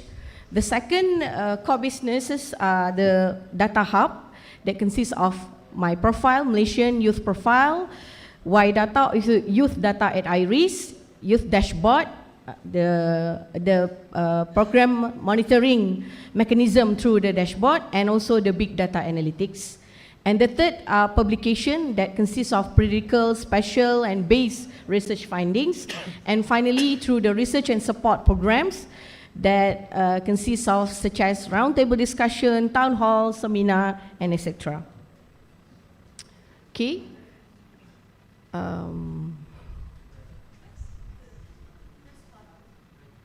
Yes. Okay, thank you. Thank you very much. Sorry for that hiccup. Okay. So this is currently the Malaysian youth consists of almost 9.5 million from the 32 million of the total Malaysian population. It almost 30% of the total population of Malaysian population. Okay. So to develop the youth, the symbiosis component consists of the 8 target youth groups and also the 10 group of youth implementers. The 8 targeted youth groups such as youth at school, youth at higher education, youth at career, youth groups from the youth organization, youth at large, international Malaysian youth that work and also study overseas other than Malaysia, marginalized and minority youth from the B40 groups and others, and finally the youth at risk. And the 10 group implementers of youth initiative consists of the family, the community, the non-government NGOs, the Ministry of Youth and Sport and federal agencies, the state government, education and research institution, media, public and private links companies, political leadership, and finally the youth NGOs and also the individual of youth. Okay, so saling kebergantungan antara belia dan juga pelaksana pembangunan belia ini sangat akrab bagi memastikan belia Malaysia dapat mencapai pembangunan secara positif. To achieve the positive development, the combination roles of the 8 youth target groups and also the 10 groups implementers are highly important to achieve the positive development as a whole nation. Okay. So this is the scenarios and challenges of Malaysian youth. Before COVID-19, Malaysia has focused only 4 main scenario and challenges, which are the social, technology, economy, and politics. But after the COVID-19, the scenarios and challenges has also evolved, and we have another 2 challenges, which are the environment and values of the Malaysian youth. Okay, so to describe the whole development of youth, actually we have the benchmark at global, at regional, and also at national level. So this is the benchmark of the global through the Global Youth Development Index, with which Malaysia actually currently in 2003 upon the 35 of 883 countries. Okay. So this is the level of Malaysian Youth Index at Commonwealth level. So currently at the level of 6 upon the 47 countries. And finally, in the regional perspective, through the ASEAN Youth Development Index, currently Malaysia is at the 2nd level after the Singapore. So actually, all of the findings also comprises of the development of youth in Indonesia. Okay. So this is the whole framework, the relationship of the Malaysian Youth Index and Malaysian Sports Culture Index to achieve the positive youth development. For the Malaysian Youth Index, actually serve as a national benchmark to monitor the quality of life and well-being through holistic growth of Malaysian youth that comprises of 6 domains and 41 indicators. The 6 domains are the education that tracks academic achievement and literacy, the economy that evaluating employment trends, financial skills and entrepreneurship culture among youth, the mental and physical well-being that focusing on personal health outcomes and spiritual resilience, the political socialization, nationhood and democracy that measuring political literacy, maturity and patriotic alignment. The 5th one is values and identity, which monitors youth moral characters, unity and cultural self, and finally the media and digital citizenship that measure technology innovation, information communication technology, adoption and safe social media engagement. This streamlined multidimensional approach function is a vital performance indicator for the 12 and 13 Malaysia plan that allows policymakers to formulate facts and figures driven implementation of youth strategies across various demographics and synergy among the stakeholders. As I mentioned earlier, the symbiosis of the youth, 8 group of youth and also the 10 group of implementers in Malaysia. For the Malaysian Sports Culture Index that serve as national benchmark to evaluate the nation's sport culture through 2 main domains, which are the participation and sporting spirit, with 5 specific indicators, which are the activeness, volunteering, dedication, expenditure, and contribution. The participation domains measures an individual direct involvement in physical fitness and recreational routine, while the sporting spirit evaluates a person's psychological interests, values, and tangible support towards the national sport ecosystem. And the 3rd one, the relationship of the MYN and MSCI to achieve the positive development that consists of 8 C's, which are the caring, competent, competitive, and others. The relationship is about the ultimate goals, where the combination of sports activity through the MSCI and also the youth program in MYI to ensure that youth will achieve the positive development as a whole. The competence, the acquisition of cognitive, social, academic, and vocational skill, while the confidence and internal sense of overall self-worth, self-esteem, and self-efficacy. The 3rd one is the character, where respect for societal rules, possession, and standards for correct behavior and integrity. The 4th one is caring, where a deep sense of sympathy, empathy, and compassion for others. The 5th one is cooperation, the capacity to work collectively with diverse groups of individuals. The 6th one is consideration, a mutual respect, empathy, awareness of feelings and right of others. The 7th one is competitive, the capacity to face challenges and maintain resilience under pressure. And finally, the contribution, the proactive and engaged participation within families, peer groups, and broader communities. Where the 8 C's is an evaluation mechanism for the Malaysian policy, adapt from learners' classic 5 C's model into a comprehensive framework that tailored to unleash the internal and ecological strength of Malaysian youth. Provide holistic metrics for policymakers. This strength-based framework assesses adolescents across 8 critical domains, as I mentioned earlier. The all domains are the combination or the adopt and adapt from the international model, from the learner model, which consists of 5 C's, while Malaysia established the 8 C's to achieve the positive youth development as a whole. Okay, so this is my recommendation for the whole ecosystem of youth development to achieve positive youth development through sports culture, where there are 4 recommendations. The first one as research-based planning, where enhanced research-based planning transform good intention into actionable and effective strategies to optimize return on investment, return on value, and also the social return on investment. The second one is execution through synergy mechanism, to strengthen execution through synergy mechanism, as I mentioned earlier, through the 10 group of implementers, and a strategic collaboration intentionally structured and productive that leads to powerful result.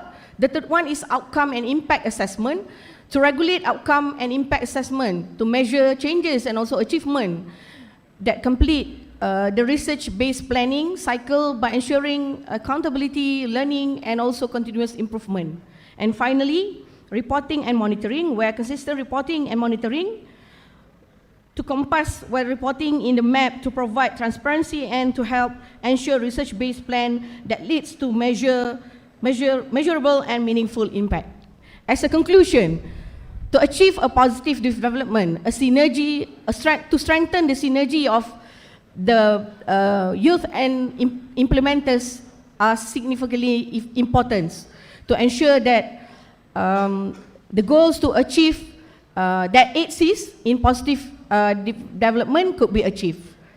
And this is some of the current engagement from the Ministry of Youth and Sports through the Institute for Youth Research Malaysia, the roundtable discussion on youth health in Southeast Asia, in IC Singapore, and also, as mentioned earlier, the annual meeting of the Russia Islamic World Strategic Vision Group, to ensure that we could share the successful experience, the successful achievement of the Malaysian youth achievement in the Russia and also the OIC countries' perspective. And also, since Malaysia is the chairman of the mission is the ASEAN Chairmanship for 2025. So this is some of the international program that has been implemented in Malaysia for the 2025. So that's all for me. Thank you, and Assalamualaikum warahmatullahi wabarakatuh.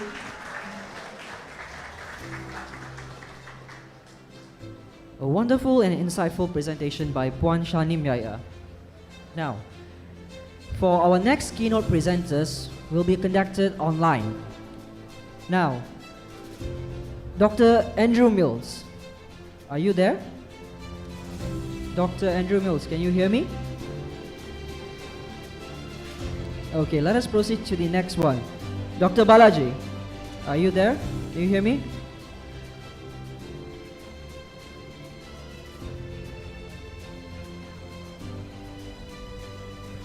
Dr. Balaji, can you hear me?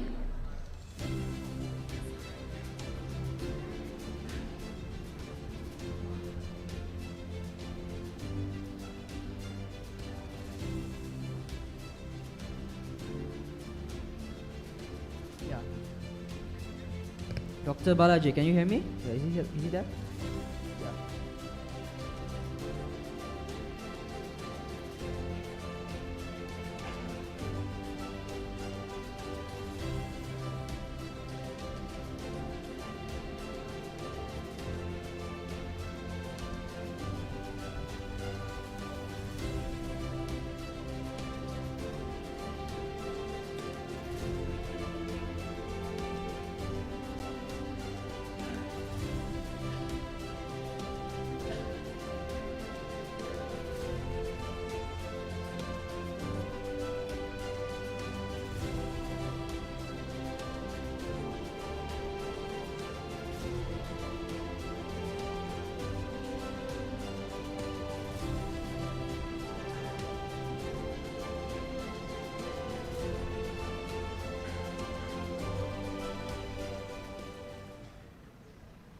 Hello. Can you hear me? Yes.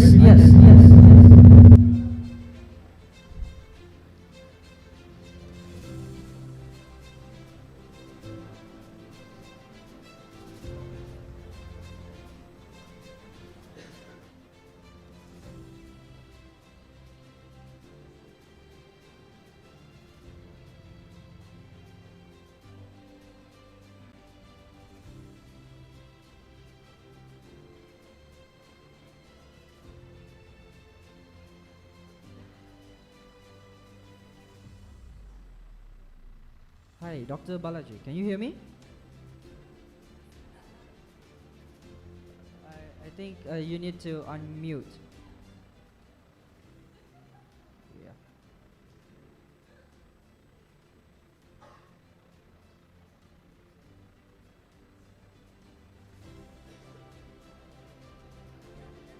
Yeah. No, I still can't hear you.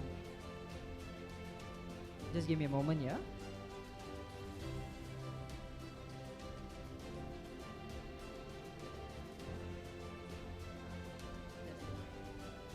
Can you try again?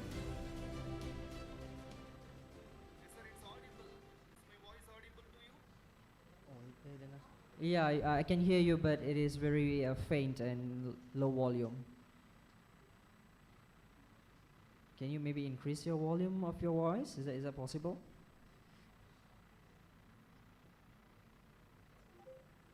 Is it okay now, sir?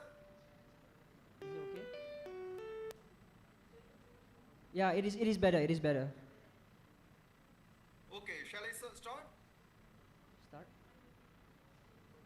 Start. Wait a moment, yeah. They are having some corrections on the technical issue. Just give me a moment.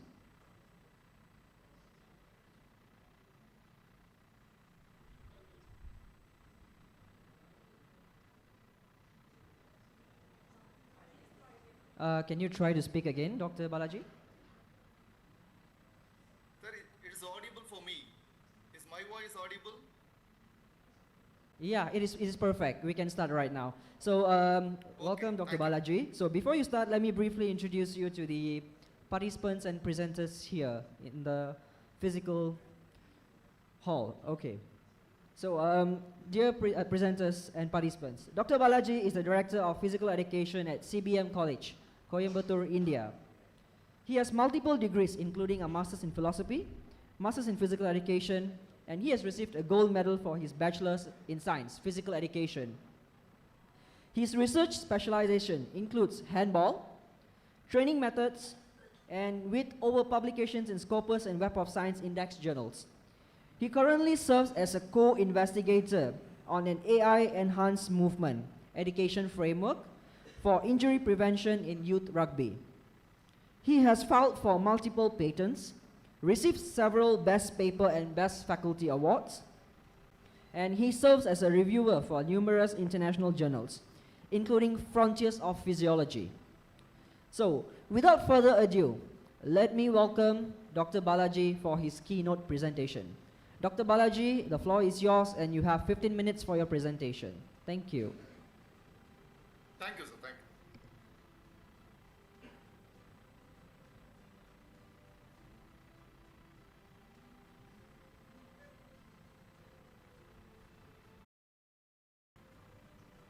Is my slide visible, sir? Yes, your side is and visible on the screen.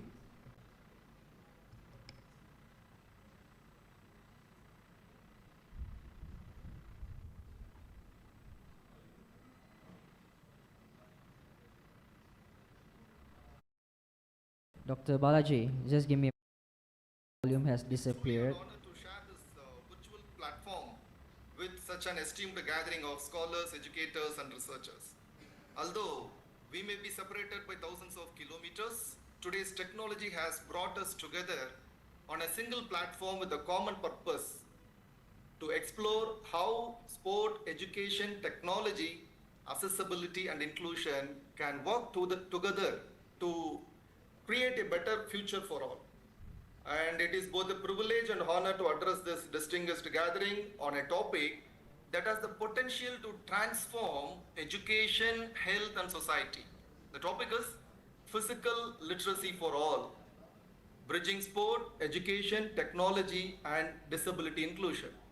See, this is not just one theme of this conference. It is a vision for the future. It is a call to action. It is a reminder that movement belongs to everyone. Today, I do not wish to talk only about sports. I would like to talk about human potential. I want to talk about movement, confidence, and belonging. See, every child deserves the opportunity to move. Every young person deserves the confidence to participate, and every adult deserves the opportunity to remain active. And every individual, regardless of age, gender, ability, disability, or social background, deserves the chance to enjoy the lifelong benefits of physical activity. That opportunity begins with physical literacy. So these are key areas we will explore today in the next 15 minutes. We will begin by understanding the concept of physical literacy, discuss why it has become a global opportunity, examine its roles in health, sports, and education, and finally look at how we can work together to build a more active, healthier, and inclusive society through the physical activity. Right. Let me begin with two simple questions. How many of us learned to walk before we learned mathematics? Obviously, the answer is everyone. How many of us learned to run before learning science? Again, so movement is humans' first language. Before every child speak words, they crawl, stand, walk, jump, and play. So movement is our first classroom. Yet somewhere along the educational journey, movement becomes less important than marks. This is why physical literacy deserves our attention today. Across the world, we are witnessing a growing public health challenge that affects people of all ages and communities. Children are becoming increasingly less active due to sedentary lifestyles, excessive screen time, and limited opportunities for outdoor play. As a result, childhood obesity is rising at an alarming rate, and lifestyle-related diseases are affecting younger populations than ever before. Alongside these physical health concerns, mental health challenges, it includes stress, anxiety, and depression are becoming more prevalent.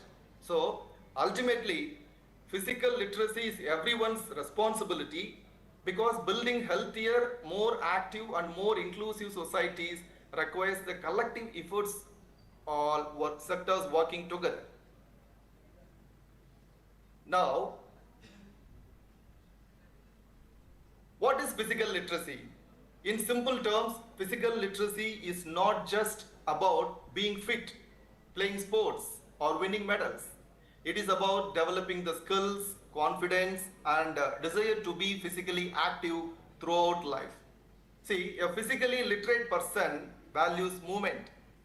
He or she understands its importance and chooses to be active because they enjoy it and recognize its benefit for health and well-being. A physically literate person does not exercise simply because someone instructs or compels them to do so. Rather, they choose to be active because they understand the value of movement and appreciate its positive impact on their physical health, mental well-being, and overall quality of life. Now, we should discuss why physical literacy is more important than sport. When we hear the word sport or games, immediately many of us think of Olympic medals, world championships, elite athletes, or competitive success. While these achievements are inspiring, they represent only a small part of what physical literacy truly means.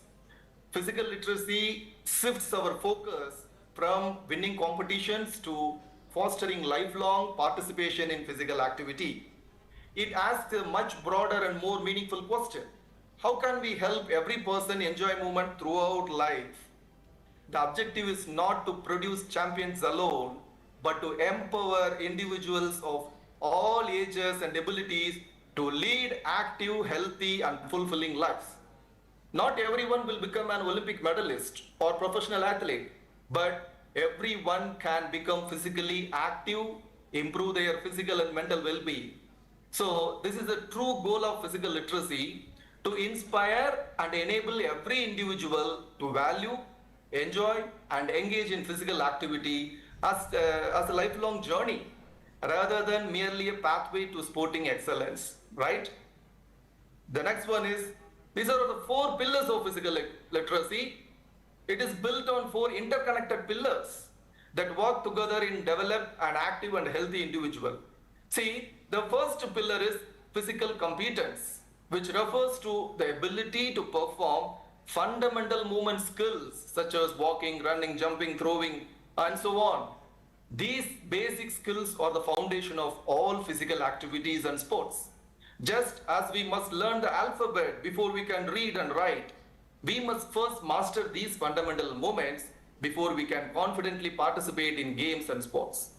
When children develop these skills early in their life, they are more likely to enjoy being active and participate with confidence. And the second pillar is confidence. Many children and even adults hesitate to participate in physical activities because they are afraid of making mistakes or being judged. See, physical literacy teaches us that confidence is built through positive experiences. The more we participate, the more competent we become. And the more competent we become, the more confident we feel. This creates a positive cycle where confidence encourages participation, participation improves skills, and improved skills further strengthen confidence. So, as educators, our role is not simply to identify the best performers, but to ensure that every child experiences success and believes in their own ability. And the third pillar is motivation, which answers a simple but powerful question: why should I move? So, motivation is the driving force behind lifelong participation in physical activity. And the fourth pillar is knowledge and understanding. People need to understand why physical activity matters, how regular exercise improves physical and mental health, how proper nutrition supports sports and recovery, and how active lifestyle helps prevent lifestyle-related diseases. And these four pillars, physical competence, confidence, and motivation, and knowledge and understanding, are inseparable. Together, they create physically literate individuals who do not view exercise as an obligation, but as an enjoyable and essential part of everyday life. So, our ultimate goal is not simply to teach children how to play a sport, but to inspire them to embrace movement as a lifelong habit that enriches their health, happiness, and quality of life. Now, what is the difference or relationship between physical literacy and education? Education plays a vital role in developing physical literacy because schools or colleges or where children or students spend a significant part of their formative years. Schools are not only places for academic learning, but also environments where lifelong habits, values, and behaviors are shaped. Therefore, physical education should never be viewed as merely a recreational subject or break from classroom learning. It is an essential component of holistic education that contributes to the physical, cognitive, emotional, and social development of every child. So, through quality physical education, students develop leadership, communication, teamwork, decision making, problem solving, self-discipline, and so on. So these are life skills that extend far beyond the sports field and prepare students to become responsible and confident citizens. And next one is one of the most significant aspect of today's discussion, and indeed one of the central message of this conference, that is disability inclusion. The title of the conference reminds us that physical literacy is not reserved for elite athletes, school children, or individuals without disability. See, physical literacy belongs to everyone. Every person, regardless of age, gender, physical ability, intellectual ability, or social background, has the right to move, play, learn, and participate in physical activity. So inclusion is not simply about allowing people with disabilities to enter a sports facility. It is about creating an environment where everyone feels welcomed, respected, valued, and empowered to participate in with confidence and dignity.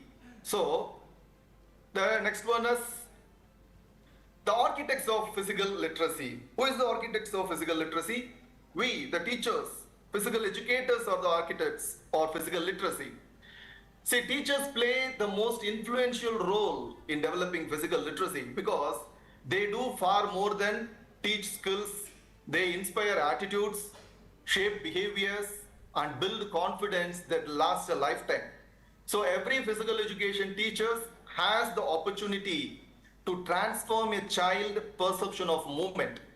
A good teacher does not simply teach students how to run faster, jump higher, or play a game better. A great teacher inspires students to enjoy movement, believe in themselves, and remain physically active throughout their life. In many ways, teachers are the architects of physical literacy, laying the foundation upon which lifelong healthy habits are built. Then, as I come to the conclusion of this presentation, I would like to leave you with one simple message. Physical literacy is not about creating Olympic champions, as I said in earlier. It is about creating healthier, happier, and more confident and inclusive human beings. While sporting excellence is an admirable achievement, the true success of physical literacy is measured not by the number of medals we win, but by the number of lives we transform. The theme of this conference reminds us the sport, education, technology, and disability inclusion are not separate ideas.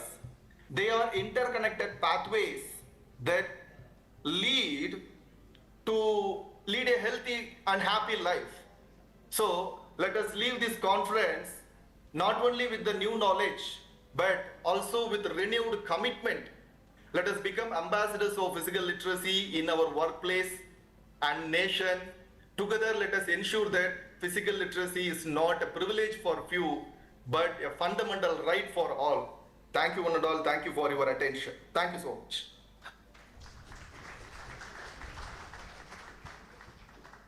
Thank you for the insightful and meaningful presentation on physical literacy, Dr. Balaji.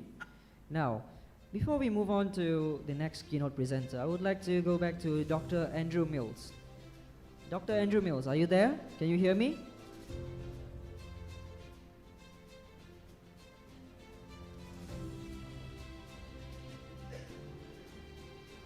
Hello, yes. All right, that's great. Dr. Andrew Mills, you can hear me, right? Are you ready with your presentation? Yes. Yeah, can you hear me? Yeah, I can hear you loud and clear. So before you Okay, start, great. let me introduce Dr. Andrew Mills to the audience and participants.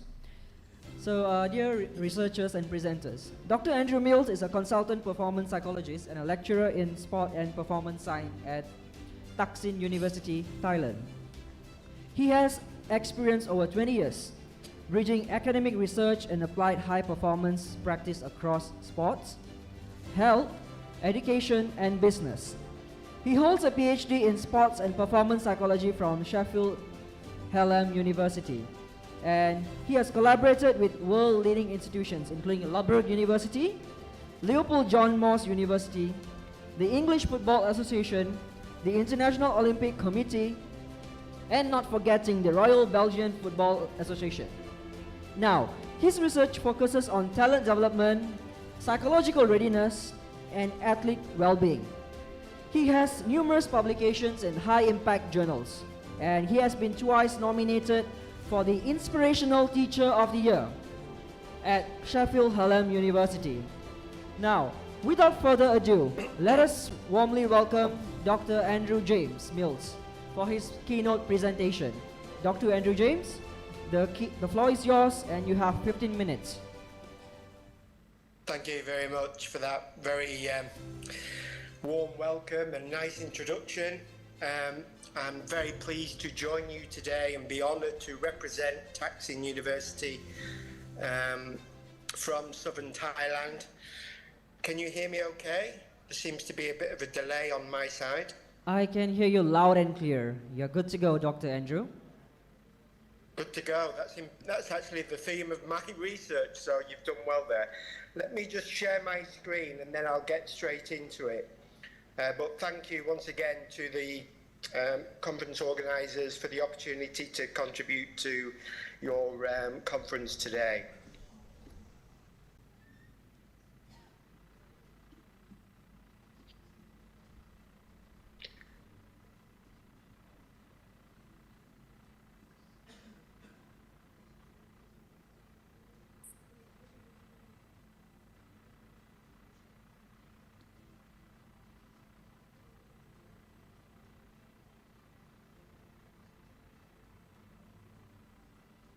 So can you see that? Because I can't see myself anymore.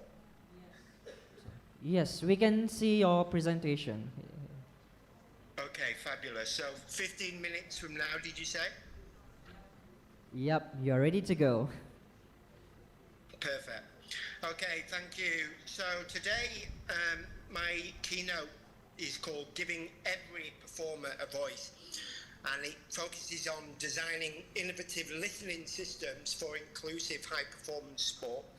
It represents quite pioneering work that we're doing currently at the moment with some world-leading research centres for sports science, Liverpool John Moores University, Manchester Metropolitan University, and a grant from the English Football Association's Research and Innovation Committee.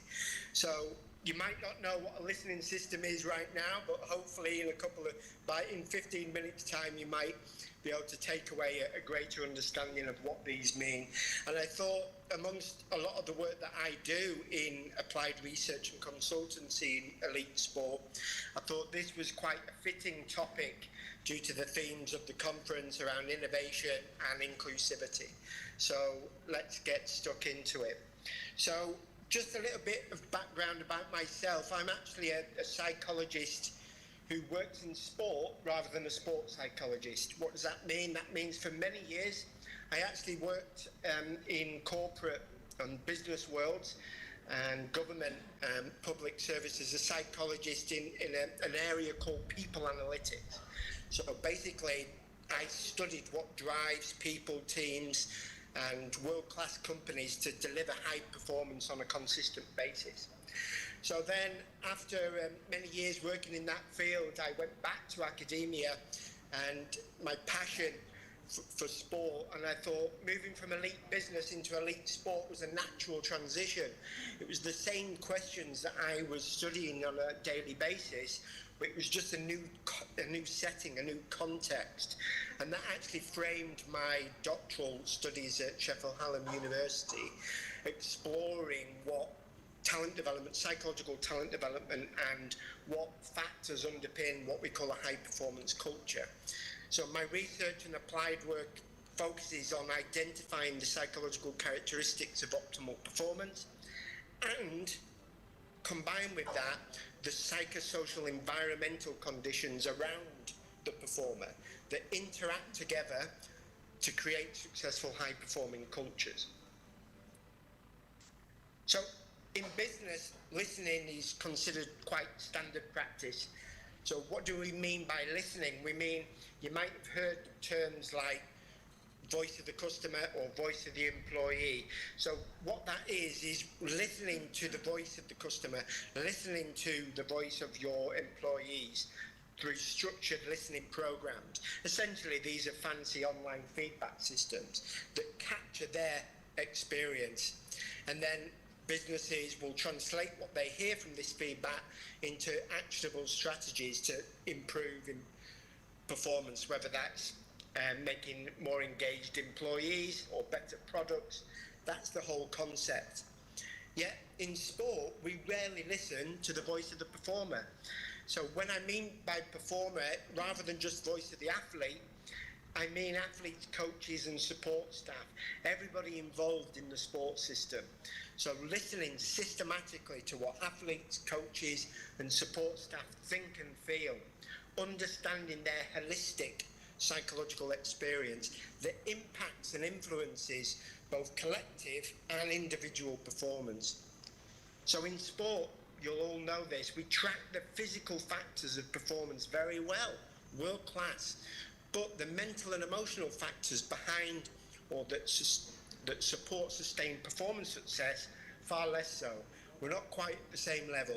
And obviously there's the challenge there of objectivity versus subjectivity, and some methodological issues to try and capture and track the psychological experience of performance as well as we do the physical factors.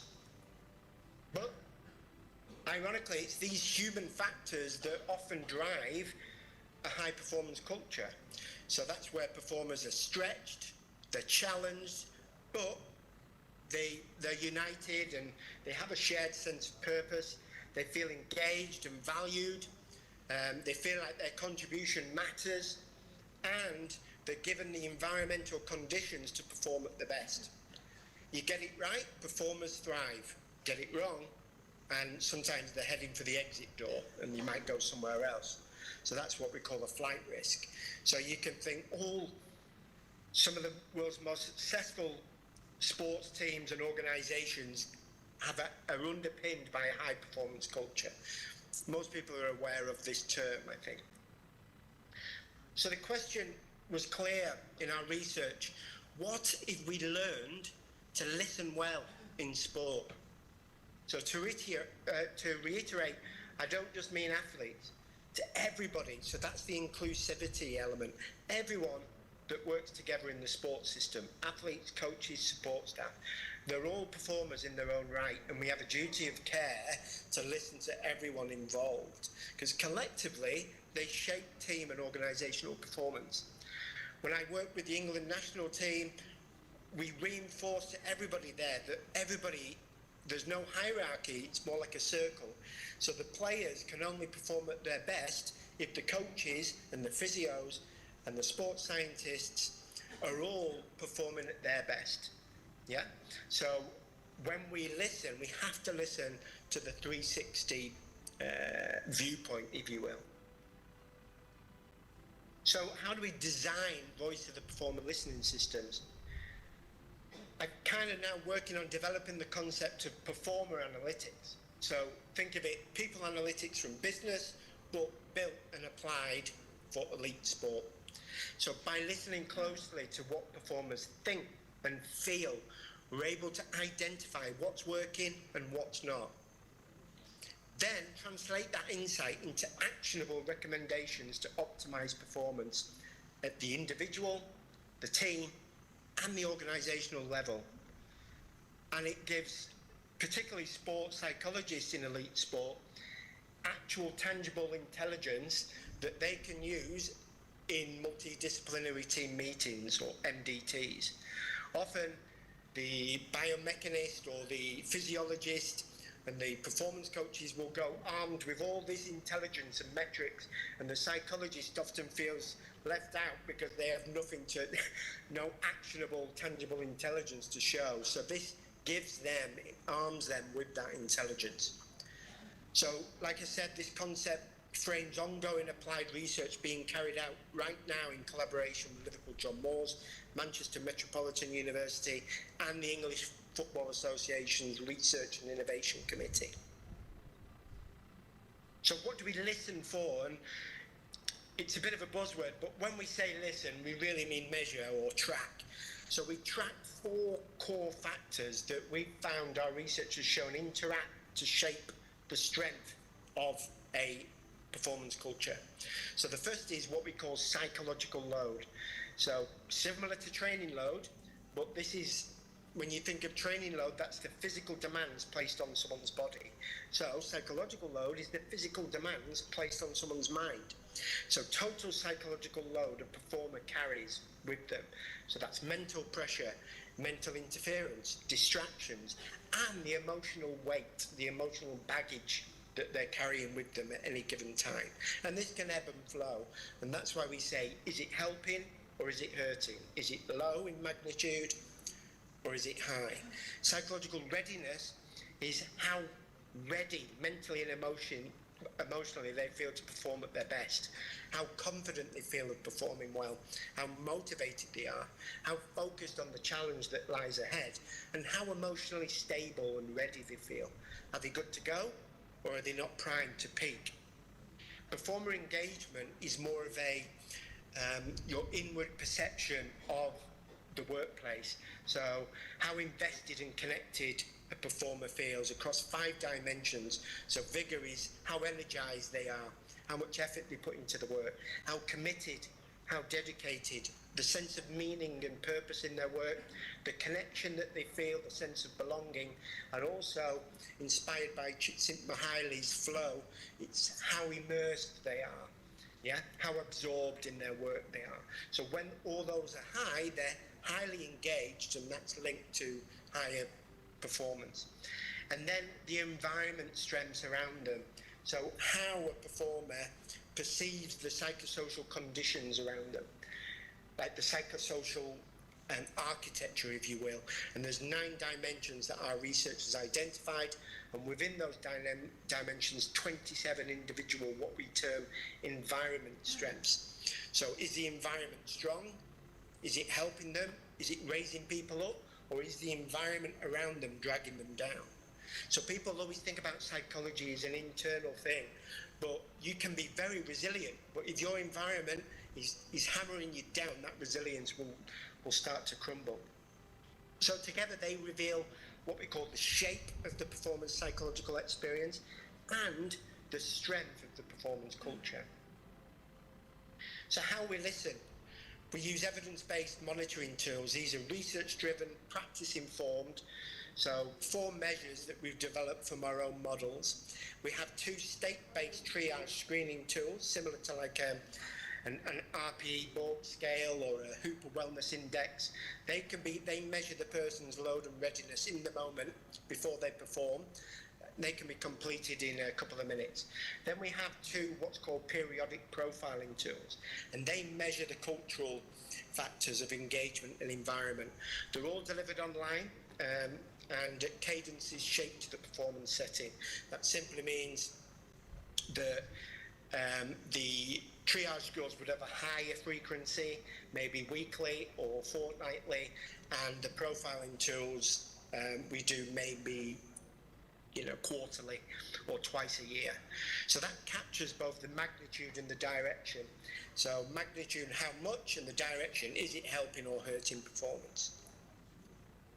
So what listening looks like in practice, I'll give you a quick demonstration or an illustrative scenario, and we call it taking the pulse. So it's a bit like you think of taking the pulse of someone's health physically, we're taking the pulse mentally or psychologically. So imagine, if you will, a Premier League football club, and it's mid-season, nearly coming up to the December, what we call the Christmas period in football, which is very, very dense, heavy, competitive block of fixtures in a short time frame. So what we do is take the pulse as they head into that high performance, high competitive block, if you will. So everybody's voice in the performance group is heard, players, coaches, support staff, they all complete the 4 measures, and we get 2-tiered profiling. So we get the culture profiling, which is the collective, and the individual performer profiling, and that's important. You'll see that in a second. What that enables us to see is the big picture overall, and then drill down to the fine detail to see the nuanced story at a granular level. So here's a quick culture profile. Now it's a lot to take in, but green is good basically, so we use a traffic light system. So collectively, everyone combined, they have a culture strength index of 72 out of 100. And this shows that that's what we call a striving culture, on the verge of a thriving culture. There's 4 pounds: thriving, striving, surviving, and then struggling. So this, like a stock, would show the ticker of since the last pulse, it's actually improved. Green is good to go. The XI, similar to XG or expected goals, it's a metric that we look at positive, negative impact on their performance based on their experience. So plus 24 is very healthy, and it's risen 5 points since last pulse. So they're the 2 composite metrics. And then the 4 reads, we see engagement is quite high, 7.4 out of 10, and it's helping their performance. Environment, again, 7.3 out of 10, that's positive and healthy. Readiness, everybody is good to go. There's that term again. So 7.3 out of 10, it means that largely the group is in a are largely good to go. They're ready to prime for this ahead of this busy period. Readiness is solid, driven by high confidence and motivation, but we see that mental pressure is starting to rise. So that's something that we would look at. So load is increasing, so we can see, but that's actually quite normal because they're anticipating the pressure that they're going to come under. So now let's look at an individual. So we take the pulse of the individual psychological experience. So we looked, the last one looked at the everybody, the collective. This looks at one player, and we see a completely different story, lots of red there. So they're under high load and it's impacting their performance. Their readiness is very low, so they're not ready to perform. Their engagement is very low, so they're not feeling very engaged. And their perception of the environment, again, is moderate. So what we can see by the trend line over the last 8 weeks, that this performer's readiness started to trend down and their psychological load has trended up. So that's a problem. And they're surviving at the moment, almost hanging on, if you will. But that's the type of profile that then we would intervene with a psychologist and say, look, you might need a one-to-one chat with them. So the lesson from this illustration is a lot of what shapes an individual's capacity to perform at the peak goes unseen. Everybody sees, if you use an iceberg analogy, everybody sees what's above the visibility line, results, performances, physical metrics. But a lot of performance is hidden. The psychological readiness to perform, the psychological load, how engaged they are, how valued they feel, and the psychosocial conditions around them. So it might look, the lesson here is the culture might look strong on the surface, yet still hide a lot of people or performers that are currently under strain. And if we don't catch that strain early, that might lead to burnout, or someone that's obviously going to have potentially a mental health problem that could stem from that if we don't intervene. So it doesn't just affect or influence performance, it also influences their mental health. So the other way we can do this is by getting every voice heard, and that's that inclusive duty of care. So to finish, I know I'm bordering on around 18 minutes here, but I'd planned for 20, I apologise. But where we're heading next with this is examining transfer. So can we transfer this to other high performance domains across sport? Yes, we're starting at the highest level in elite sport, but we start there and then usually things will filter down through the sporting levels. So we think we're looking to explore at youth sport, school sport, collegiate or university sport in America, and also disability contexts, and going beyond sport into other performance domains like the performing arts, healthcare, education. The context changes, but the human factors stay the same. The mental and emotional load that they carry, how engaged they are, how ready to perform they feel, the environment around them, they're universal to every performer in every high performance domain. So we think this system could have value and utility across all domains or settings where high performers operate. So to finish, the take-home message in sport, we've mastered physical monitoring for performance. Now it's time, the call to action is to align that same rigour with psychological monitoring. And we can do this through listening so that no performer is left on the sidelines unheard. So it's inclusive by design, it's powered by innovation, and it's driven by listening. Thank you for listening.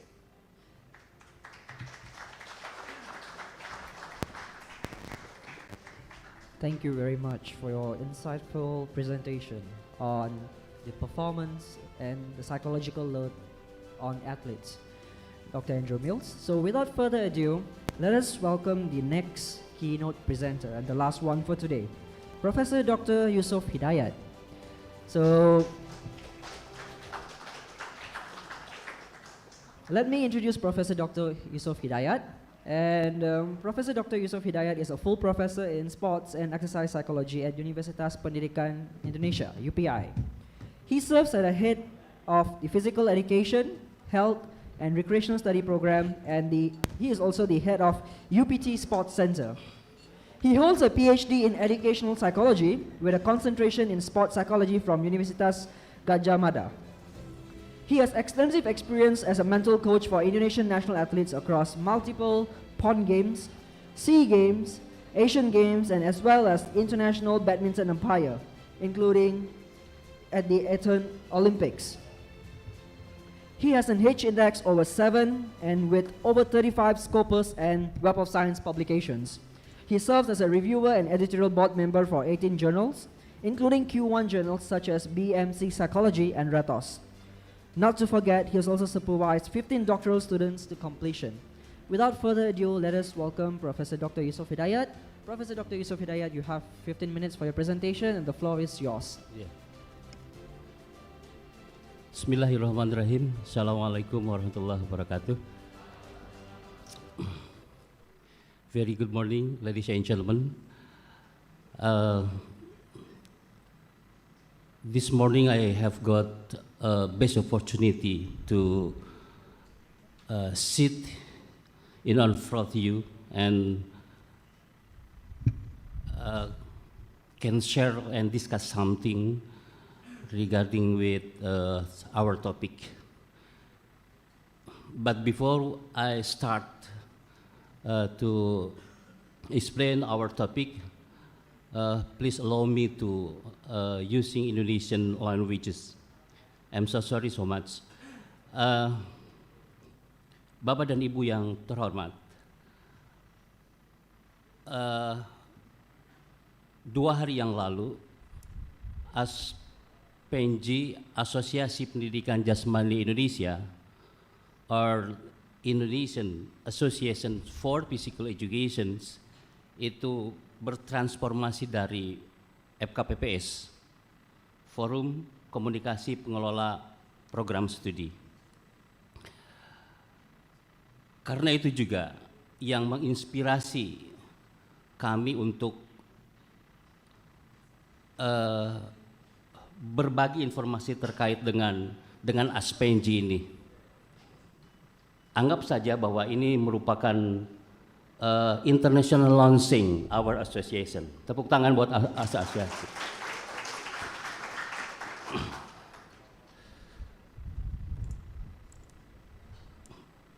Ada hal yang menarik dari proses transformasi FKPPS menjadi ASPENJI. Dari academic forum to strategic institution. Next. Paling tidak ada 5 hal yang ingin dibicarakan, mudah-mudahan cukup 15 menit. Pertama, ada apa dengan physical inactivity? Data-datanya seperti apa? Kemudian bagaimana kaitannya dengan asosiasi kita? Kemudian berdasarkan hasil penelusuran berbagai artikel dan policy document, ada 12 tema yang akan berkembang atau dikembangkan oleh asosiasi sampai tahun 2045. Kemudian berdasarkan 12 tema itu, ada 8 fungsi strategik yang bisa dimainkan oleh asosiasi. Dan agar fungsi ini berjalan dengan lancar, maka harus ada alignment dengan DBON, Desain Besar Olahraga Nasional, SDGs, kemudian NAWA atau Astacita, dan Indonesia Emas 2045. Dan kemudian kita akan bicarakan tentang 3 directions of transformation itu akan seperti apa. Lanjut.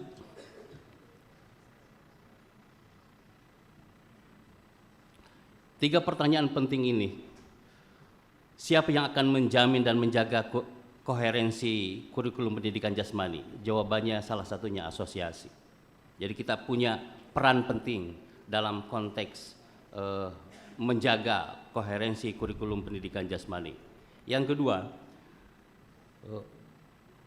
who represent physical education when new regulation are being drafted? Ketika regulasi baru ada terkait dengan pengelolaan pendidikan jasmani di skup nasional maupun internasional, siapa yang akan bertanggung jawab atau ikut membantu merealisasikan itu? Jawabannya asosiasi. Kemudian siapa yang akan menjamin program studi untuk daerah-daerah 3T? Asosiasi punya peran terkait dengan itu. Next.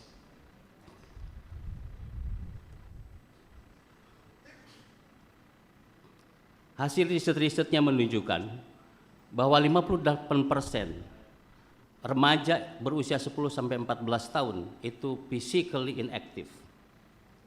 Kemudian Penjas juga bisa berkontribusi 24 subkomponen dari 169 subkomponen dalam SDGs. Ya, dan ini dapat di operationalize through physical education.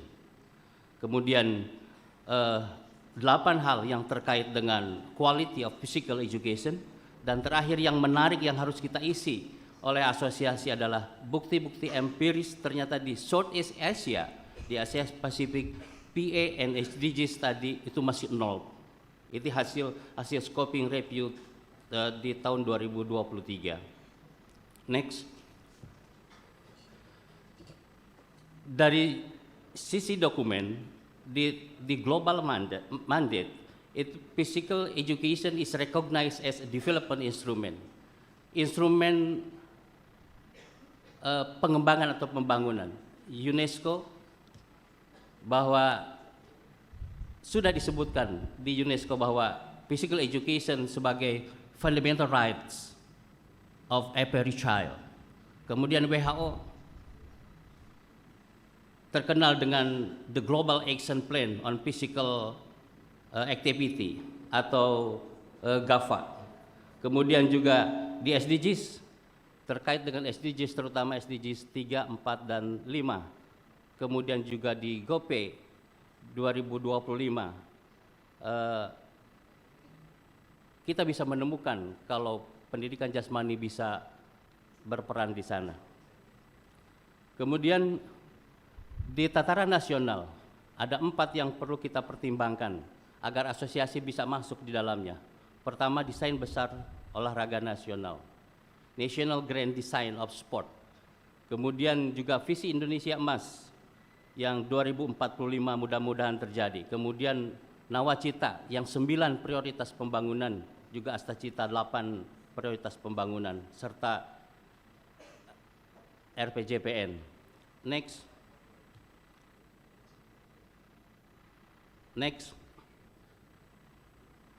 Nah, bagian akhir dari pengantar, nanti kita akan bicarakan 12 strategik, tema-tema strategik.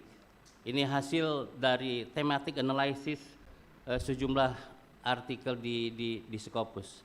Kemudian domain transformasinya apa saja, fungsi strategiknya apa saja, arah transformasinya seperti apa.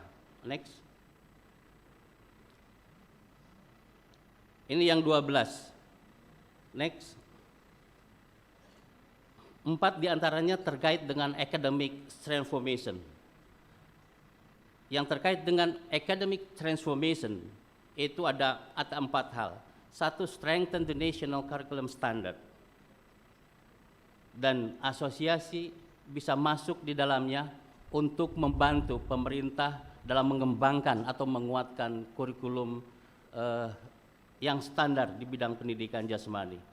Kemudian yang nomor 3 terkait dengan academic, development of research and scientific publication.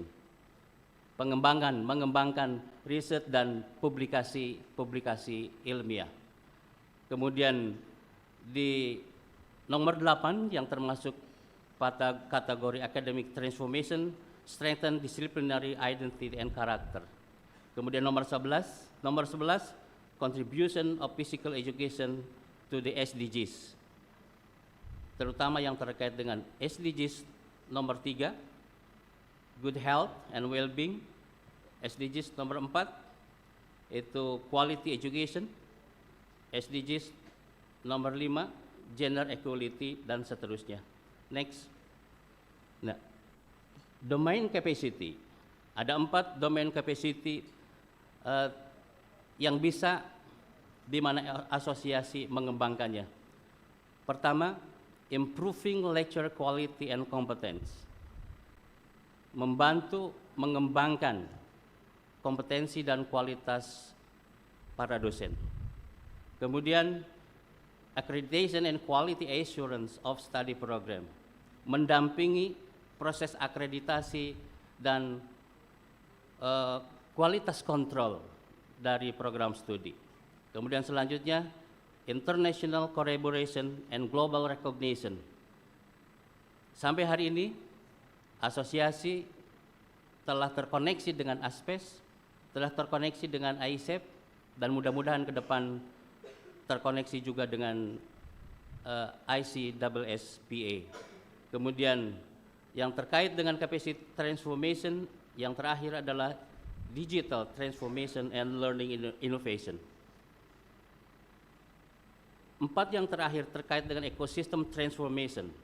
Pertama, physical education policy advocacy. Bisa masuk ke bagian advokasi kebijakan. Ya. Kemudian selanjutnya equity and inclusiveness across region. Selanjutnya strategic partnership with school and sport industry. Dan terakhir sinergitas antara ASPENJI dengan DBON in national sport ecosystem. Lanjut.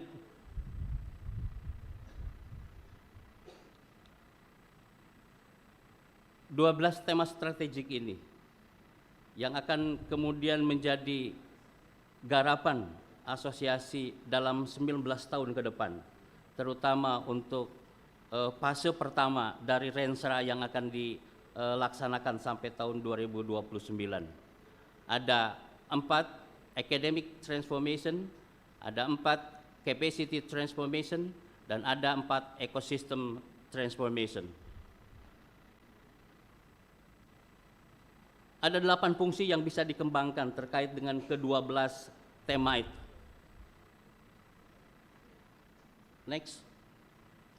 Pertama, bersama-sama membantu pemerintah untuk mengembangkan kurikulum standardization, standarisasi kurikulum di bidang pendidikan jasmani. Kemudian yang kedua, research and publication. Ketiga, policy advocacy. Keempat, human resource and professionalism. Lanjut.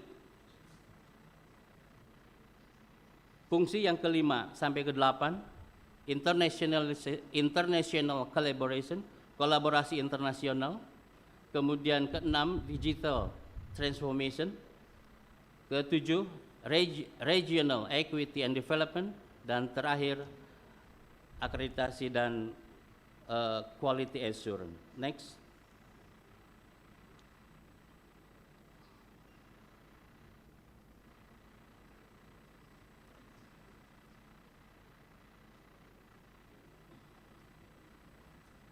Dari ke-12 tema, ke-8 fungsi itu, yang penting di bagian bawahnya, ASPENJI atau asosiasi does not simply have an organizational structure.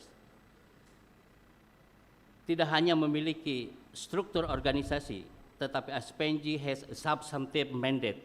Jadi punya tanggung jawab yang substantif terkait dengan pengembangan pendidikan jasmani. Next. Untuk mengimplementasikan hal tersebut, maka Rensa yang dibangun oleh asosiasi harus terkait dengan SDGs.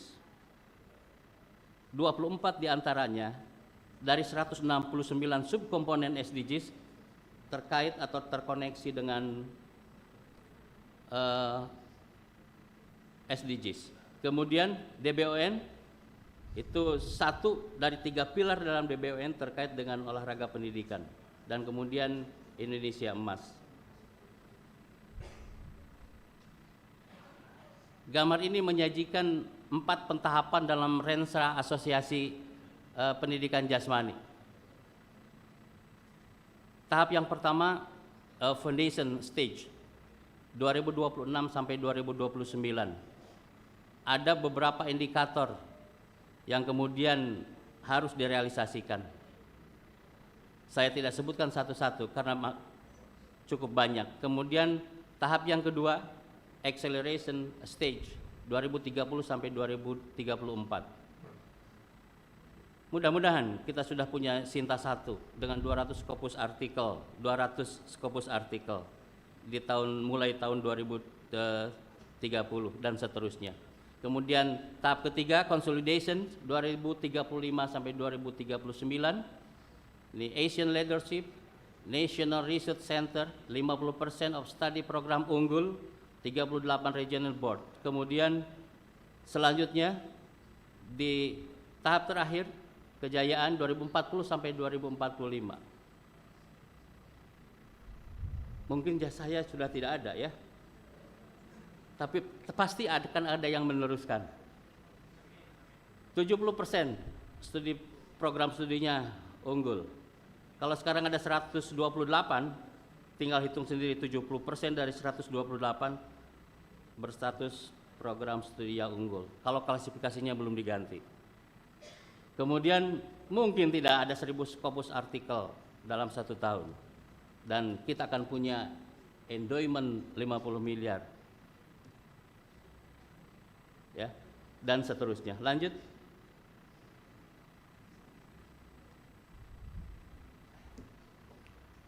Yang terkait dengan DBON, ya, yang pasti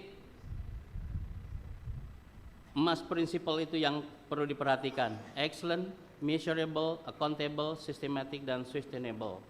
Ini kaitannya asosiasi kita dengan proses implementasi DBON. Lanjut.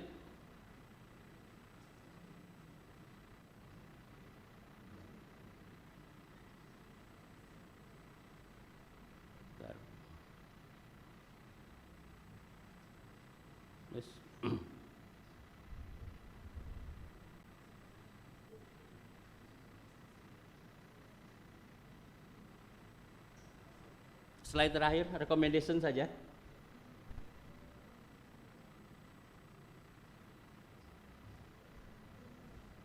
Untuk recommendation, pertama ada 6 tahap yang dapat kita mulai dari saat ini. Pertama, build an advocacy coalition. Kemudian yang kedua, prioritas riset yang berkoneksi dengan SDGs. Kemudian ketiga, operasionalisasi Renstra. Selanjutnya, draft the National Core Curriculum. Ini sudah dilaksanakan dan mudah-mudahan tahun depan sudah fix sehingga semua program studi yang ada di Indonesia terkait dengan program studi Penjas memiliki kurikulum yang relatif seragam, terutama untuk bidang kajian kependidikan jasmaninya. Kemudian MOU, tentu saja tidak hanya dengan Kemenpora, tetapi juga dengan kementerian yang lain, dan join dengan GoPay untuk masuk di Fit for Life. Kemudian lanjut.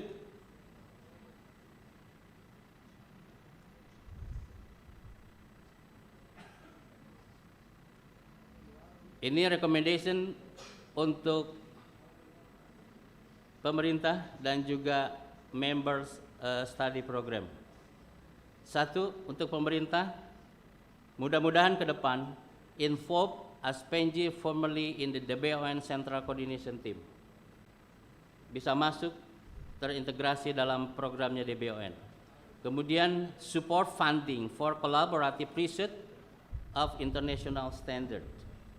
Kemudian ketiga, strengthen physical education quality regulation lined with SDGs for DBON dan RPJPN.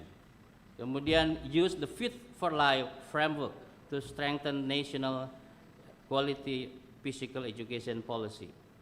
Kemudian untuk program studi yang nomor 1 sudah sebagian menggunakannya karena memang dokumennya belum tuntas. Adopt the national core curriculum framework that Aspenji will develop. Kemudian kedua, participate actively in CPD, continuing professional development, mentoring and peer review between study program. Kemudian ketiga, integrasi SDGs into the curriculum through practice-based learning models, dan terakhir, contribute to the National Quality of Physical Education Database for GOPE. Next. Mudah-mudahan dengan 4 tahapan Renstra itu, suatu saat Aspenji is positioned to lead, not merely attend. Terima kasih. Assalamualaikum warahmatullahi wabarakatuh. Thank you very much, Professor Dr. Yusuf, for your presentation on the trajectory of physical education in Indonesia and your plans for 2040. So with that said, our keynote presentations have ended, and I would warmly like to welcome all keynote presenters to the stage for question and answer session.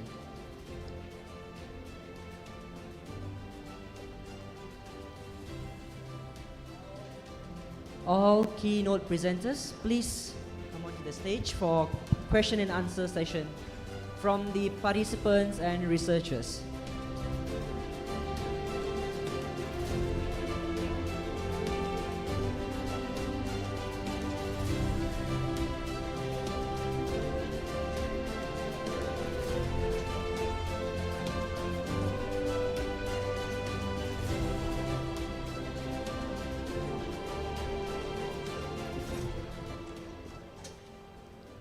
All right, so let's start with the question and answer session.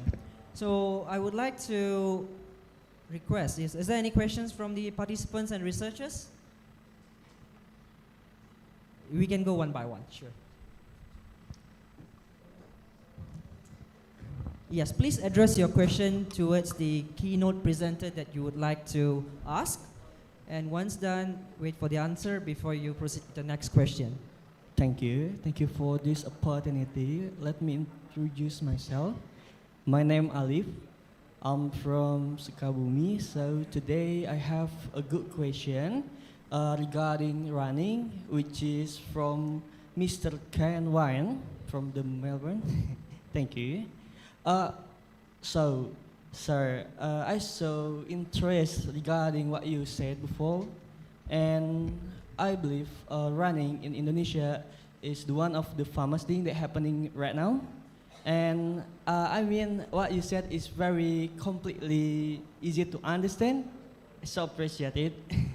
So today, many applications like at our smartphone can analyze running like Strava. Do you know it?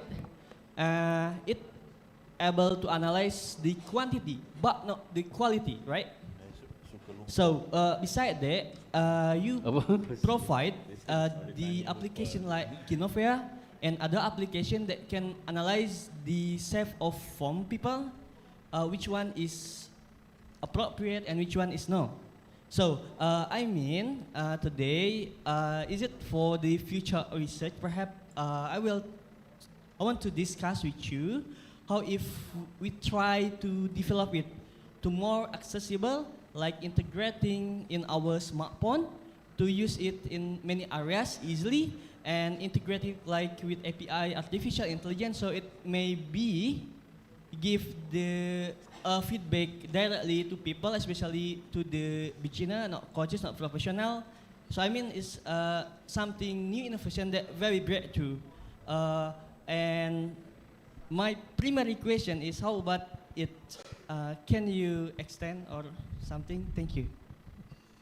Thank you very much, and appreciate the feedback. And I agree with the sentiment that there needs to be accessible ways. Not everyone has access to leading technology, and I mean the good thing with the increase in the explosion of AI technology that we're seeing is this technology is becoming much more readily available at much lower costs. But however, I think there are simple ways that people can, and coaches and health professionals working with endurance runners can look at monitoring. And I've outlined some of them, and for those that haven't looked at the accompanying guide, there are some more details on there. But I think there's a couple of things you want to keep an eye on if you're looking at holistically managing an endurance runner. And we mentioned some form of monitoring about their wellness, and that can be done subjectively, that can be done through wearables. If we look at the biomechanical factors, there's a couple of considerations. The first one is the evidence suggests that 2D biomechanical gait analyses is accurate for certain biomechanical characteristics. If you look at least two planes of movement, so you need to look at a frontal plane and a sagittal plane, and you need to align those two videos up. And you need to slow that video down with the highest frame rate possible to identify some key biomechanical characteristics. And so the evidence suggests that is one way. There's also a lot of AI technology and programs that will be very good very soon. At the moment, the accuracy for and consistency for a lot of the measures for endurance running is not quite there yet, but it will be there very soon. And it may, there's a lot of AI apps and AI programs out there analyzing movement, and it's going to get very good very quickly. So there'll be these systems, but I encourage anyone who's using the AI systems to make sure you work on your clinical reasoning first and understand what you're looking at and why you're looking at it, rather than relying on the AI technology to tell you what to do.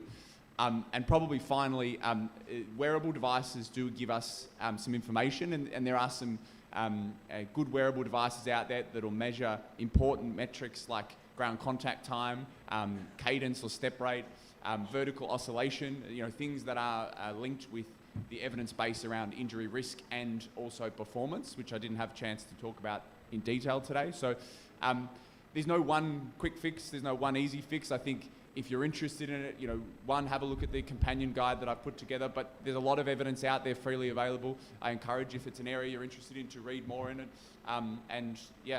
Analyze, just watch lots of movement.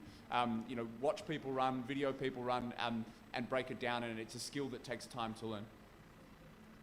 All right. Does that answer your question?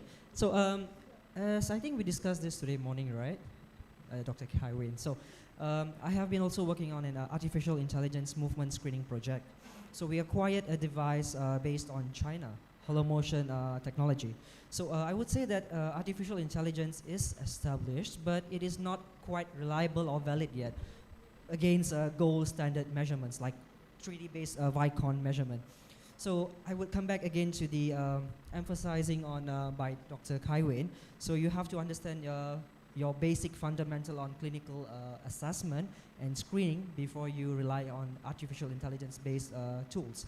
So it comes back down again, if let's say you're looking for something more accessible, I would recommend sports technologies like wearable technologies such as Garmin. So I've been using Garmin since 2018. I would say that it's pretty much quite reliable, and there has been a reliability and validity established on Garmin wearable technology.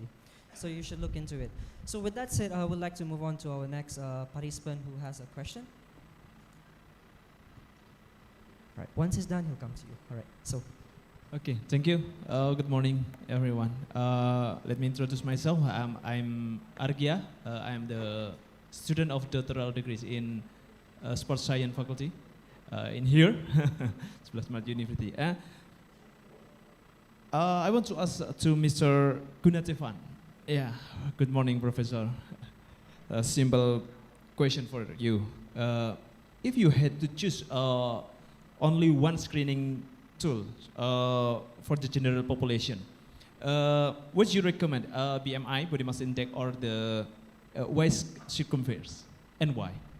Thank you. Sure, I'll recommend for you to measure your visceral fat.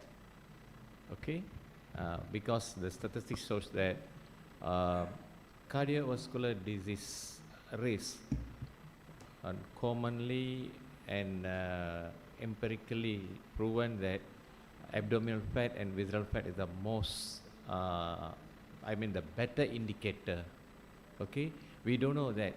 We can feel our subcutaneous fat under our skin once your body size is increased or your your BMI level is more than 25, then we can predict that my BMI is higher, I have some risk of cardiovascular disease, or your cardiovascular endurance is reducing and so on. But the internal abdominal fat is the better indicator to what we say, to predict your cardiovascular endurance and your risk of cardiovascular diseases especially. Okay, and it's very simple, as I showed just now. We don't need to go for very technological equipments. It's just with the measurement tape you can predict. Okay, that's all. It's just a basic prediction. Once you get, you feel that you have the risk, you better go and see your doctor and get the better advice with the clinical, okay, what we say, clinical and instructions and so on. Thank you. So does that answer your question? So coming back to his topic again, so I would say that just because you're slim and you look fit doesn't mean that you're healthy. So take me as an example. I have high cholesterol problem actually.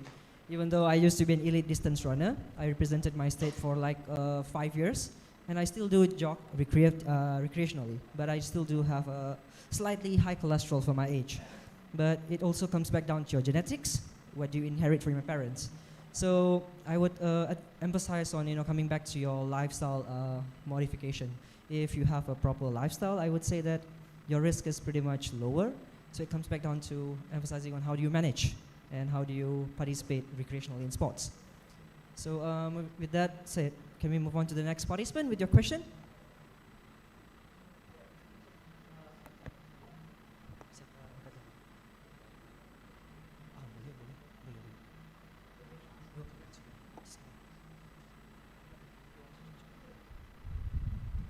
We'll come to you in a moment. One by one. No problem. You'll have your chance. Respected professors and doctors, I have a question to Professor Muhammad Saleh. My name is Agam Ahmad. I'm coming from Universitas Muhammadiyah Surakarta, and I had the privilege to complete my PhD in UTM Malaysia. And during my stay in Malaysia, I observed some interesting thing about sport participation of Malaysian. As far as I'm concerned, some sports are highly entitled to specific ethnicities, especially for major sports like basketball are only played by Chinese. And it is quite contrary to what happens in Indonesia. Do you confirm that as a national phenomenon? And if it's so, could you explain that phenomenon in sociology point of view? Thank you. Sorry, you repeat again about the Chinese you mentioned? Sorry. When I was there, I'm looking for playing field and some friends who playing basketball. And then my Malaysian colleague just said that here basketball is only played by Chinese, and Malay play badminton or soccer. Do you confirm that as a national phenomenon that happen nationwide, or it is only happen in Johor Bahru? Yeah, good news. It changed already. Last week, I went to Puchong, one of the suburban in Kuala Lumpur, and there's a league basketball among Malays. So there's a big league basketball among Malays, but the standard is not high as compared to the national levels. So I can confirm that it's wrong. It's wrong. The cultures of basketball participation in Indonesia is already changed. It involves all races as well. And they also, of course, the same idol like LeBron James. And of course the new one, I can't remember, but the taller from US, from France, something like that. So that's the news. So thank you very much for your observation in Malaysia. Thank you. So I believe that answers your question as well. So coming back to participation among sports based on ethnicities, I would infer you to look into the accessibility towards sporting facilities. So certain areas may have certain types of accessibility to sporting facilities, which may encourage participation based on ethnicities. So that could be one of the factors which may be plausible for your observation. However, it cannot be inferred without a large-scale study. So with that said, I think that answers your question. Can we move on to the next participant? Okay, can we start from the person there and then we come back to you, sir? Yes, the female participant.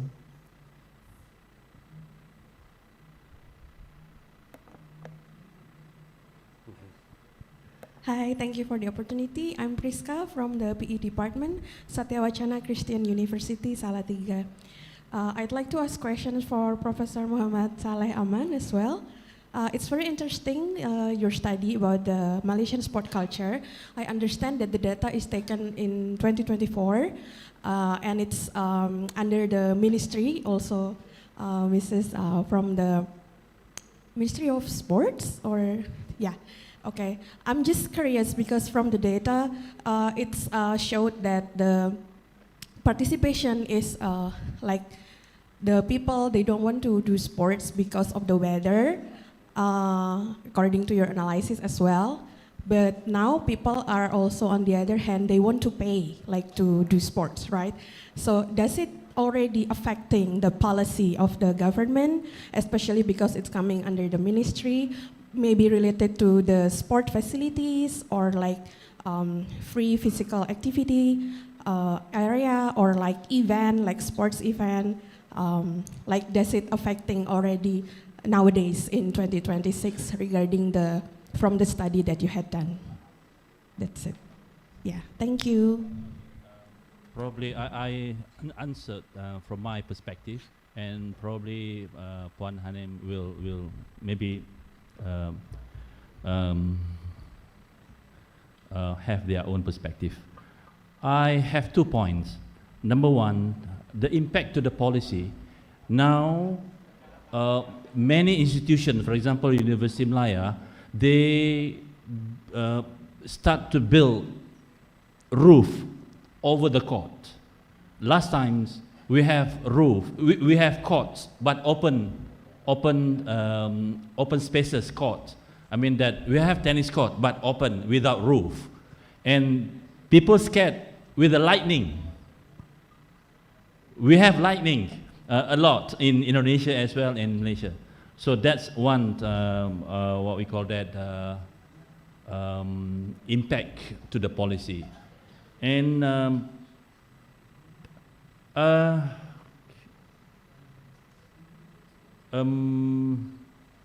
number two,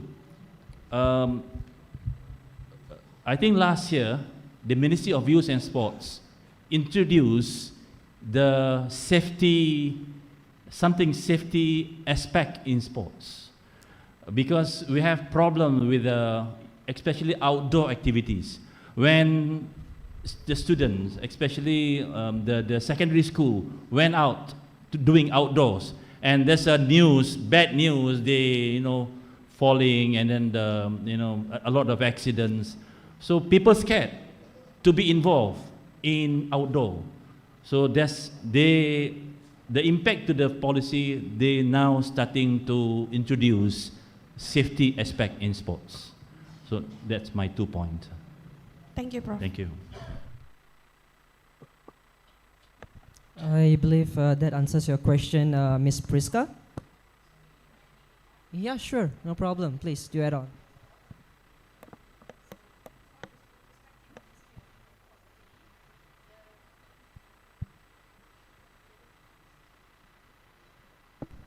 Hello. Okay. Actually, the Malaysia Sports Culture Index is the overall national benchmark to I could say to report the sporting nation among Malaysian, not only for the youth. So from that research, the respondents are from the 13 to 60 and above years old. So actually we have a continuity of sporting program from the early year until the final year. So the ultimate celebration of National Sport Day on second Saturday every year from Malaysia. So actually for this year, we'll be celebrate our National Sport Day in 10/10/2026, the second Saturday of the October month.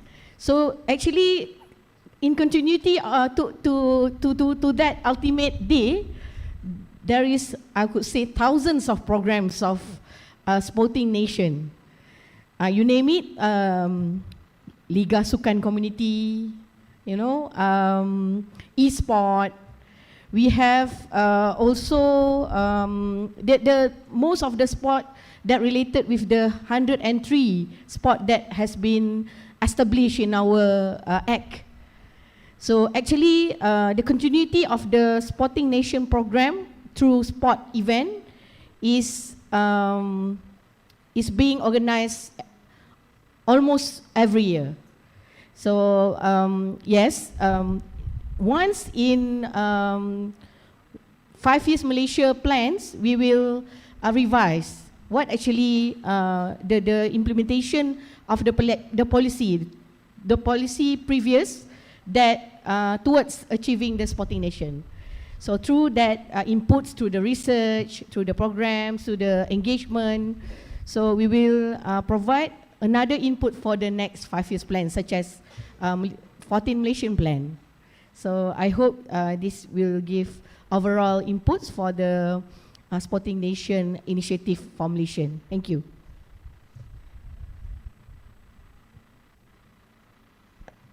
All right, thank you very much, Puan Shahanim, for your wonderful answer. So with that said, Ms. Priska, you have your question answered, or do you have any other questions? All right, the sir front, and then I'll come back to someone behind there. You right? Okay, all right, sure. Please proceed with your question. Baik, terima kasih. Assalamualaikum warahmatullahi wabarakatuh. Barangkali pertanyaan atau masukan saya sampaikan untuk Prof. Yusuf berkaitan dengan Aspenji begitu. Terima kasih tadi sudah memaparkan Renstra Aspenji yang begitu panjang lebar dan jauh ke depan sampai 2045. Tapi ada beberapa hal yang barangkali menurut saya belum masuk dalam Renstra itu. Ada 3 hal yang utama. Yang pertama bahwa Penjas itu saat ini baru memasyarakat dari mulai sekolah dasar, menengah pertama dan menengah atas. Tapi Penjas di perguruan tinggi belum terlaksana. Baru hanya perguruan tinggi tertentu di Indonesia, sebagian kecil yang melaksanakan Penjas di perguruan tinggi. Padahal sumber daya di perguruan tinggi juga butuh untuk Penjas itu. Barangkali Aspenji bisa mengadvokasi bahwa melalui volume rektor atau volume dekan, Pak Dekan bisa menyampaikan bahwa di perguruan tinggi perlu pendidikan jasmani untuk generasi emas Indonesia. Barangkali melalui Aspenji juga bisa mengadvokasi itu.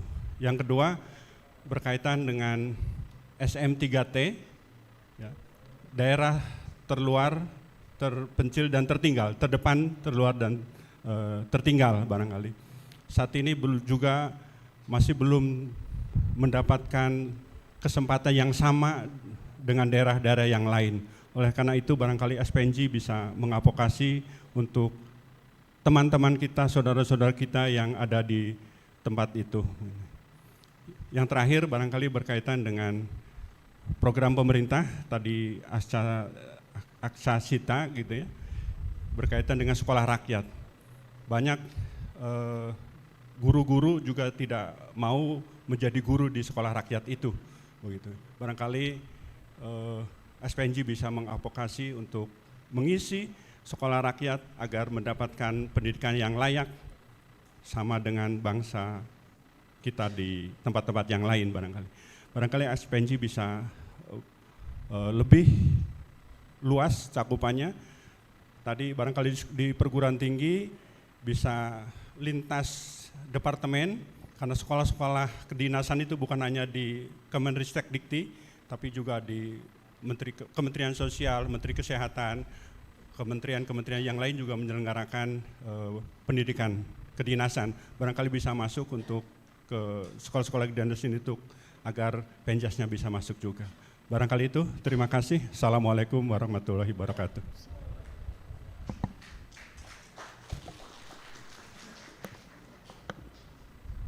Terima kasih atas sarannya. Memang dua hal yang belum masuk itu ke sekolah rakyat dengan perguruan tinggi. Nanti kita akan masukkan di di Renstra. Meskipun sebenarnya perguruan tinggi yang sudah ada dan pernah diinisiasi oleh FPOK, yaitu Bandung Institute of Technology, ITB, sampai hari ini ada mata kuliah itu. Dan Universitas Pendidikan Indonesia sendiri ada, meskipun itu mata kuliah pilihan. Kemudian Telkom University juga ada mata kuliah itu, tapi itu juga masih pilihan. Mudah-mudahan ke depan bisa mengadvokasi bahwa itu menjadi program nasional Penjas Pendidikan Jasmani masuk ke perguruan tinggi dan sekolah-sekolah rakyat. Terima kasih atas masukannya. So I believe that answers your question, sir, regarding physical education curriculum. All right, so with that said, thank you very much, Professor Yusuf. And we have one last question. So I will go with the one who raised the hand first. So for the remaining questions, right, you may personally contact the keynote presenters and to clarify with your questions. Is that okay? So because we're running out of time, so I have space for one last question. So who's going it? Okay, you may go.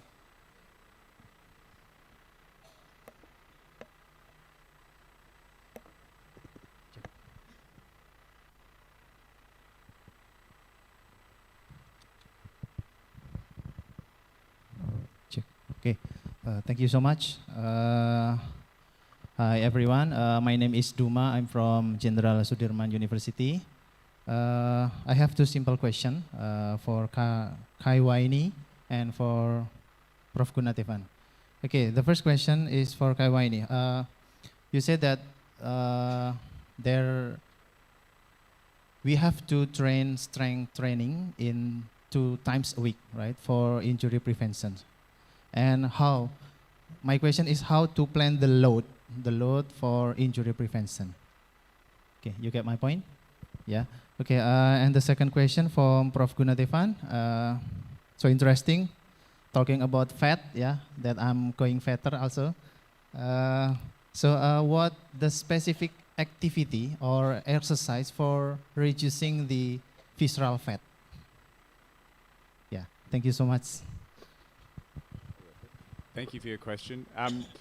So the evidence around strength training and effectiveness is something that is going to be investigated in one of my upcoming publications in the Journal of Strength and Conditioning, Strength and Conditioning Journal later this year. But there's a couple of things we know about strength training for endurance runners and the effectiveness. And the first thing is to maintain, you can do once a week, but to build, you need to do at least twice a week.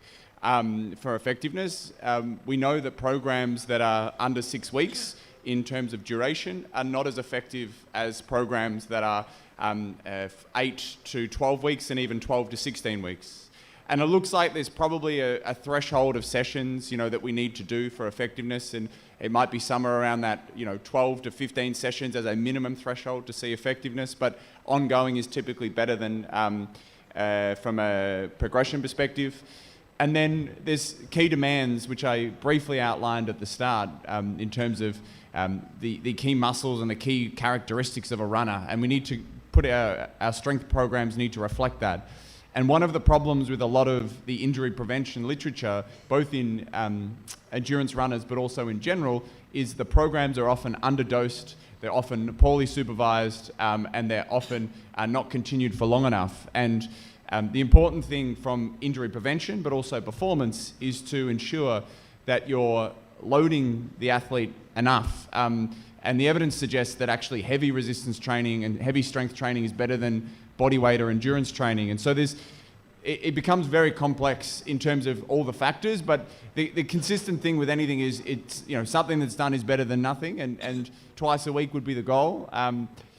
Working the key running muscles of calf, quad, are the 2 most important. Doing something that trains ground contact time, so some sort of dynamic or plyometric or velocity-based training. And then taking into account things like the interference effect to make sure we're not training your resistance training directly before doing your running training to blunt the effects of both. So there's no simple answer to that because it is quite complex. But so, yeah, it's one of those ones that there's lots of things to consider, I think. But twice a week is definitely the minimum that you would want to do to see improvement. So I'm not sure if that directly answers your question, but I could talk about this for literally for hours. So, Thank you. I hope that answers your question. So can we move to the next question for Professor Guna? Oke, terima kasih. Thank you very much. Sebenarnya, when you plan to reduce your visceral fat, first of all, you must monitor your eating habits. Because pemakanan menyumbang 80% terhadap pengumpulan lemak. Latihan fisikal hanya 20% untuk mengawalnya. Okay? You must understand that your eating habits contributes 80% towards your fat accumulation. Physical activities 20% only to reduce or control your body fat. Okay? And bila kita sudah sedar kita punya lemak abdominal, I mean your visceral fat is high, okay, we may get a better advice or we may monitor first our eating pattern. And then we already active. Maybe you're already an athlete or you're a football player or you do some physical activities regularly. Focus on your abdominal exercise, and the most important thing is you must know the principles of training or exercise. Don't simply drastically do something just to reduce your body fat or your visceral fat. You must know how to plan your training programs accordingly on intensity, type, time, and adaptation. So we must do a simple research on yourself, on your eating habits, and your physical activities level. Thank you. So with that said, our question and answer session with the keynote presenters has ended. So for those of you who still have questions, you may look for the keynote presenters at the end of all of our session when it's done to ask your questions. And with that said, we would like to request the keynote presenters to stay on the stage for the award ceremony. Terima kasih Mr. Haswin Gunawan. Hadirin yang kami hormati, demikianlah rangkaian sesi keynote yang telah kita ikuti bersama. Kita sampaikan terima kasih dan penghargaan yang setinggi-tingginya kepada para keynote speaker. Tepuk tangan pada keynote speaker yang ada di depan. Selanjutnya akan dilaksanakan penyerahan apresiasi yang akan diserahkan oleh Dekan Fakultas Keolahragaan Universitas 11 Maret, Profesor Dr. Sapta Kunda Purnama MPD. We will now proceed with the presentation of appreciation token, which will be presented by the Dean of Faculty of Sport Universitas 11 Maret, Profesor Dr. Sapta Kunda Purnama. Apresiasi akan diberikan kepada pertama Kevin, Doctor of Physical Therapy, Bachelor of Exercise Science, Graduate Certificate in Sport Medicine, Australian Physiotherapy Association Member. 2. Puan Sahanim binti Yahya. 3. Profesor Dr. Saleh Aman. 4. Profesor Gunatevan. 5. Profesor Dr. Yusuf Hidayat MSI. 6. Dr. Roni Saifullah MPD. 7. Mr. Haswin Moganen. Kepada Bapak Dekan dan para keynote speaker, kami persilahkan. The token of appreciation will now be presented. Number 1 till number 7. May we kindly invite the Dean of keynote speaker to proceed to the center of the stage for the presentation ceremony.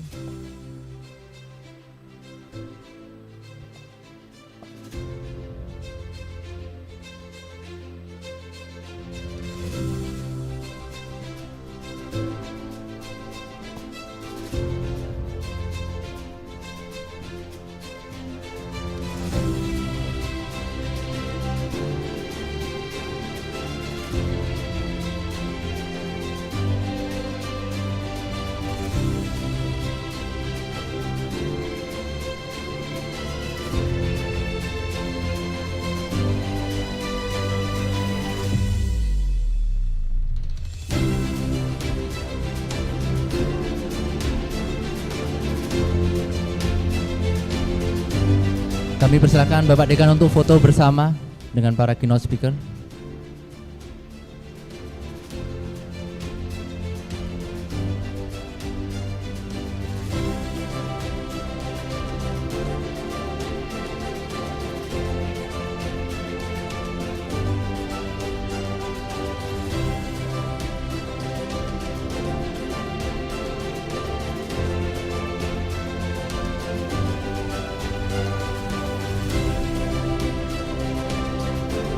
Sekali lagi kita beri tepuk tangan untuk para keynote speaker.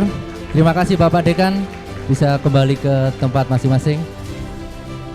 Thank you, Professor, for presenting the tokens of appreciation.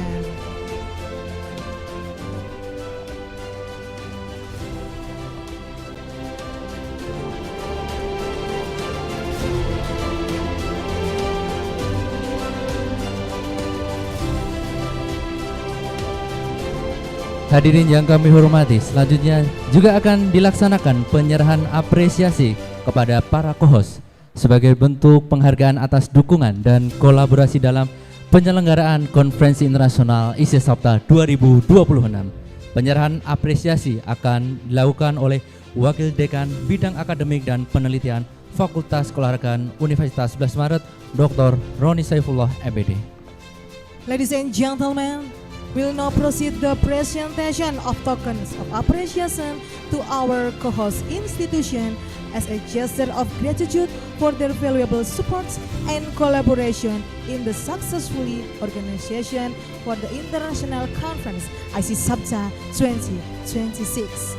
The presentation will be conducted by the Vice Dean for Academic Affairs and Research of the Faculty of Sport Universitas 11 Maret, Dr. Roni Saifullah, Magister Pendidikan. Apresiasi akan diberikan kepada yang pertama Universitas Nusantara PGRI Kediri, kedua Universitas Tunas Pembangunan Surakarta, tiga Universitas Muhammadiyah Karanganyar, empat Universitas Jenderal Sudirman, lima Universitas Muhammadiyah Pekajangan Pekalongan, 6. Universitas Veteran Bangun Nusantara Sukoharjo, 7. Universitas Muhammadiyah Surakarta. Kepada Bapak Wakil Dekan Bidang Akademik dan Penelitian, kami persilahkan menuju tengah panggung. We respectfully can invite the Vice Deans for Academic Affairs and Research along with the representative of our co-host institution to proceed to the center of the stage for the presentation ceremony.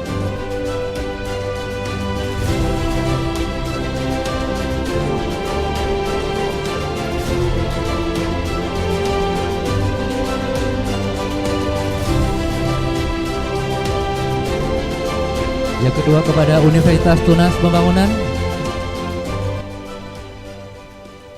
Yang ketiga kepada Universitas Muhammadiyah Karanganyar.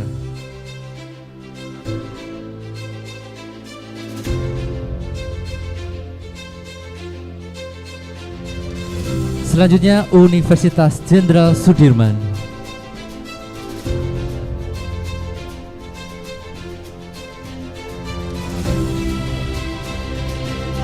Selanjutnya kepada Universitas Muhammadiyah Pekajangan Pekalongan.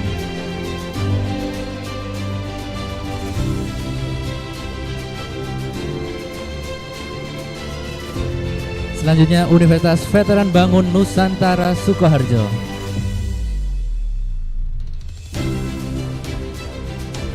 Dan yang terakhir Universitas Muhammadiyah Surakarta.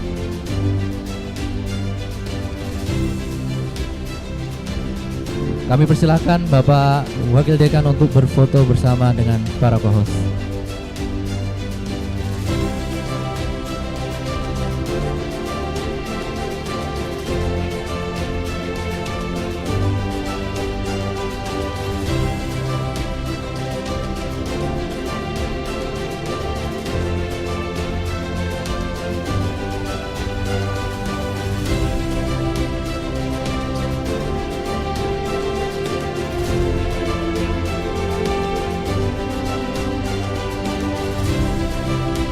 Sekali lagi kita beri tepuk tangan kepada para co-host atas dukungan dan kolaborasinya dalam penyelenggaraan ISE Sapta 2026.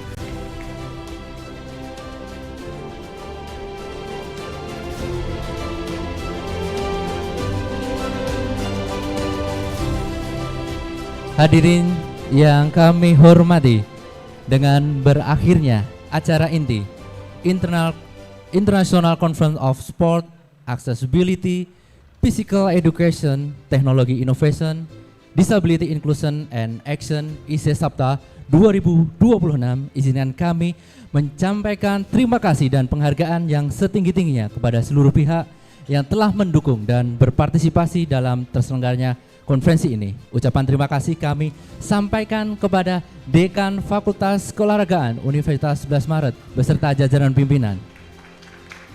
Ucapkan terima kasih selanjutnya kepada keynote speaker, narasumber, moderator, co-host, university, para presenter, serta seluruh peserta konferensi. Kehadiran dan kontribusi Bapak Ibu sekalian telah menjadikan IC Sapta 2026 sebagai wadah berbagi ilmu, memperkuat inovasi dan memperluas jejaring akademik di tingkat internasional.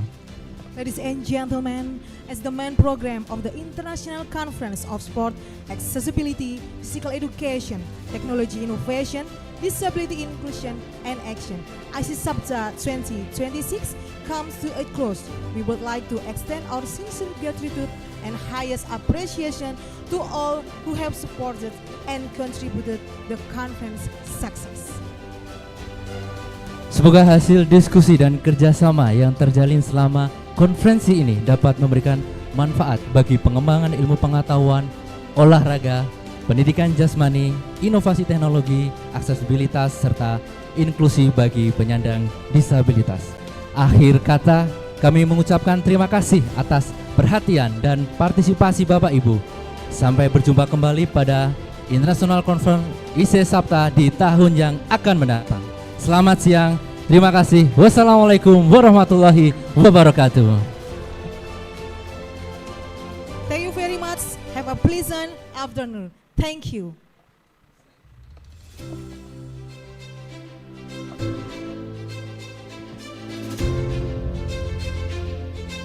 Informasi kepada hadirin untuk istirahat dan makan siang sudah dipersiapkan dan rangkaian konferensi akan dilanjutkan kembali pada pukul 13.00 yaitu sesi presentasi paralel yang akan bertempat di lantai 1 ruang pasca sarjana. Sekali lagi, konferensi selanjutnya adalah sesi paralel, presentasi paralel yang akan dilaksanakan di lantai 1 ruang pasca sarjana. Terima kasih. Ladies and gentlemen, we have now reached the lunch and prayer break. We kindly invite to you enjoy the refreshment and lunch that have been prepared for you. We kindly request your presence and appreciate to punctually. Thank you, and thank you.